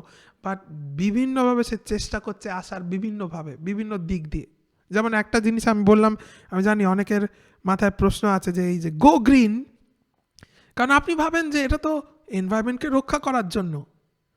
মনে রাখবেন, যা কিছু ঈশ্বর থেকে নয় তার পিছনে স্বার্থ জড়িয়ে আছে। এই যে অর্গানাইজেশনগুলো, এই যে অ্যাক্টিভিস্টগুলো যারা গো গ্রিন অ্যাক্টিভিটি করছে, যে ইকো ফ্রেন্ডলি অ্যাক্টিভিটি, ভালো করে খোঁজ নিয়ে দেখুন কেন বা কী স্বার্থে, কী উদ্দেশ্যে তারা করছে। যেমন একটা সাধারণ উদাহরণ দিই, ব্যান প্লাস্টিক। আপনি দেখেছেন এখন সব জায়গায় এ ব্যাপারটা চলছে, প্লাস্টিক প্লাস্টিক প্লাস্টিক। কারণ তারা বলে প্লাস্টিক, তারা বলে যে এটা পৃথিবীর ভালোর জন্য আমরা করি, কারণ প্লাস্টিক ডিকম্পোজ হতে বেশি টাইম নেয়, বেশি পলিউশন হয়। কিন্তু আপনি কি জানেন, তাদের উদ্দেশ্য কখনো পৃথিবীকে বাঁচানোর জন্য নয়। প্লাস্টিক সবচেয়ে সস্তা, প্লাস্টিক কিনতে গেলে কোনো দাম লাগে না, এই জন্য তারা প্লাস্টিক ব্যান করতে চাইছে। মনে নেই পাস্টার ক্রিস আমাদের কি বলেছিলেন স্যালাইনের ব্যাপারে? তারা আপনাকে বলবে নুন খেও না, আপনি নুন খাবেন না, বেশি নুন খাওয়া উচিত না, আর আপনি নুন খাওয়া বন্ধ করে দেবেন যাতে আপনি হসপিটালে গিয়ে ওরা নুন দেয় আপনাকে, কারণ স্যালাইনে নুন থাকে। আর তার বিভিন্ন ফ্লুইড, বিভিন্ন যা মেডিসিন যা তারা ব্যবহার করে, তাতে প্রাইমারি জিনিস যেটা থাকে সেটা হলো নুন। তা কেন তারা আপনাকে বলে নুন না খেতে? কারণ নুন হলো চিপ, ফ্রি, খুব সহজে পাওয়া যায় আর খুব ইজিলি অ্যাভেলেবেল, আর শরীরের জন্য ভালো। এই জন্য তারা ওটা আপনাকে আটকাতে চায়, যাতে আপনি ওটা না খান, অসুস্থ হন, ওদের কাছে যান, ওরা আপনাকে দেয় আর আপনি বেশি দামে কেনেন। স্যালাইনে যত নুন থাকে, স্যালাইন কিনতে যা টাকা লাগে আর এমনি নুন, আপনি কম্পেয়ার করে দেখবেন দুটোর কস্ট ডিফারেন্স কী, তখন আপনি বুঝতে পারবেন। সেম প্লাস্টিকের ক্ষেত্রে, প্লাস্টিক ইজ চিপ, প্লাস্টিক সব জায়গায় অ্যাভেলেবেল, বাট এটা ওদের প্রফিট দেয় না, কারণ তারা চায় আপনাকে কষ্টে ফেলতে। তাদের উদ্দেশ্যই হলো আপনার থেকে কি করে আপনাকে ধ্বংস করে তারা নিজেরা ধনী হবে। এটাই হলো মানব স্বার্থপরতা। আর এগুলো এখন আপনি দেখবেন বিভিন্ন জায়গায় একটু একটু করে ঝলকে ঝলকে প্রকাশ পাওয়ার চেষ্টা করে, বাট আমরা যতদিন আছি এগুলো কখনো গ্লোবালি প্রকাশ পাবে না, কারণ মণ্ডলী প্রার্থনা করছে। The church is praying, the church is praying, মণ্ডলী প্রার্থনা করছে। তাই বি ভেরি কেয়ারফুল। এই সপ্তাহে আমি বলছিলাম চার্চে, ধন্য সেই ব্যক্তি যে দুষ্টদের মন্ত্রণায় চলে না। এমন ব্যক্তি যারা ঈশ্বরকে জানে না, তাদের অ্যাডভাইস, তাদের সাজেশন, তাদের এক্সপার্ট টক নেবেন না। তারা কেউ আপনার ভালোর জন্য বলবে না কিছু। ধন্য সেই ব্যক্তি দুষ্টদের মন্ত্রণায় চলে না। তাদের মন্ত্রণা যতই শুনতে ভালো হোক, তার পিছনে স্বার্থপরতা জড়িয়ে আছেই আছে। একমাত্র ঈশ্বর আপনার ভালো চান জেনুইনলি। একমাত্র ঈশ্বর জানেন কোনটা আপনার জন্য ঠিক। যেমন আপনি পৃথিবীতে শুনবেন population, over population, over population. আপনি জানেন এটা একটা শয়তানের তৈরি করা চাতুরি। কে ডিসাইড করে পৃথিবীতে কত লোক থাকবে না থাকবে? যিনি পৃথিবী বানিয়েছেন, আর তিনি আপনার থেকে বেশি স্মার্ট। পৃথিবীতে অনেক জায়গা আছে, অনেক space, there is no over population না। কিন্তু কি তাদের আইডিয়া আর তাদের ইচ্ছা কি? Population reduction. তাই জন্য, কারণ ওভার পপুলেশন না বললে তারা এটা আনতে পারবে না পপুলেশন রিডাকশন। কারণ তাদের পপুলেশন রিডাকশন আনার জন্য তাদের এস্টাবলিশ করতে হবে there is ওভার পপুলেশন। তাই জন্য তারা স্কুলে, ছোটবেলা থেকে বইতে, খাতায় তারা আপনাকে আগে থেকে শেখায় ওভার পপুলেশন, ওভার পপুলেশন, যাতে আপনি তৈরি হন ওভার পপুলেশন। আর তারপর তারা প্রবলেমের পর সলিউশন নিয়ে আসে। Population reduction, population reduction. Population কি করে রিডিউস হবে কখনো ভেবে দেখেছেন? পপুলেশন রিডাকশন মানে কি? মাস মার্ডার। ওটা একটা টার্মের পিছনে ওরা আড়ালে লুকিয়ে থাকে। পপুলেশন রিডাকশন একটা টার্ম, মাস মার্ডার। সেটাই হচ্ছে ওদের আসল উদ্দেশ্য। কিন্তু আপনি বলবেন ওরা মার্ডার করতে কেন চায়? হলোকস্টে কি হয়েছিল পড়ে দেখবেন, যেখানে Hitler millions of Zeus, lakh lakh ইহুদিদের মেরে ফেলেছিল। কি উদ্দেশ্যে? To protect the race. কারণ সে মনে করেছিল যে এরা গুড ফর নাথিং, এই জাতিটা, এই প্রজাতিটা, এই গ্রুপটা, তাই এদের এলিমিনেট করে দাও। ঠিক তেমনই আজকেও the same spirit is there. যারা চায় কেবল এলিটরা যারা থাকবে। তাই জন্য আপনি অবাক হয়ে যাবেন। আপনি জানেন, আমি অবাক হয়ে একটা জিনিস আপনাদের বলি, এমন অনেক প্রোডাক্ট আছে যার গায়ে আপনি দেখবেন লেখা আছে not to be sold outside Asia, not to be sold outside Africa. আর আপনি মনে করেন হ্যাঁ, ট্রেডিং রাইট বা এক্সপোর্ট ইম্পোর্ট কোনো রাইটের জন্য হয়তো করেন না। কারণ আপনাকে ওরা যেটা দেয়, ওরা সেটা নিজেরা খায় না। যে প্রোডাক্টটা আপনাকে দেয় সে প্রোডাক্টটা ওদের নয়। ইউরোপ থেকে যে প্রোডাক্টটা আসে, ইউরোপ যা খাবে, ইউএসএ যা খাবে, সেটা আপনাকে তারা দেবে না। তাই জন্য লেখা আছে not to be sold outside Asia. এটা খালি এশিয়ার জন্য, এটা খালি আফ্রিকার জন্য। এই ডিসেপশনগুলো আপনি যতক্ষণ না বাইবেল থেকে সত্যগুলো জানবেন, আপনি বুঝতে পারবেন। আপনার মনে হবে সবই ন্যাচারাল, সবই ঠিক আছে। না, that's a deception. Life is spiritual. আর আপনি আশেপাশে দেখলে আপনি দেখতে পাবেন সমস্ত জায়গা থেকে এই অ্যান্টিক্রাইস্ট স্পিরিট প্রকাশ পাওয়ার জন্য অ্যাবসলিউটলি রেডি। তার মানে আমাদের ডিপার্চার টাইম ইজ ক্লোজ, কারণ তার স্টেজ সেট আছে। কিচ্ছু এমন কিছু বাকি নেই। আমরা এক্সিট করলেই সাদা ঘোড়ার রাইডার এন্ট্রি নেবে। Hallelujah, hallelujah, praise the Lord. আশা করি কিছু জায়গা থেকে আপনি এই অংশগুলো বুঝতে পেরেছেন। যদি এটা আমরা কন্টিনিউ করব আমাদের পরের মেসেজে, বাট থ্যাংক ইউ। আর আমি চাইবো যে স্ক্রিপচারগুলো দিলাম আপনি নিজেও একবার স্টাডি করতে পারেন, ডিটেলে চ্যাপ্টারগুলো পড়তে পারেন। পুরো আমরা কিছু ভার্সই পড়লাম, আপনি পুরো চ্যাপ্টারটা পড়তে পারেন। প্রকাশিত বাক্য যেমন আমরা 2-3 স্কিপ করে 4-5 স্কিপ করে 6 গেছি, 4-5গুলো পড়ে নিতে পারেন। আপনি অনেক কিছু শিখবেন পুরোটা পড়লে, যাতে পরের সপ্তাহের জন্য আপনি রেডি থাকেন for the next part of after the rapture, র্যাপচারের পরবর্তী পার্ট দেখার আগে। থ্যাংক ইউ সো মাচ আজকে আমাদের সঙ্গে যুক্ত হওয়ার জন্য। God bless you and good night. আপনার সঙ্গে আবার দেখা হবে। Thank you.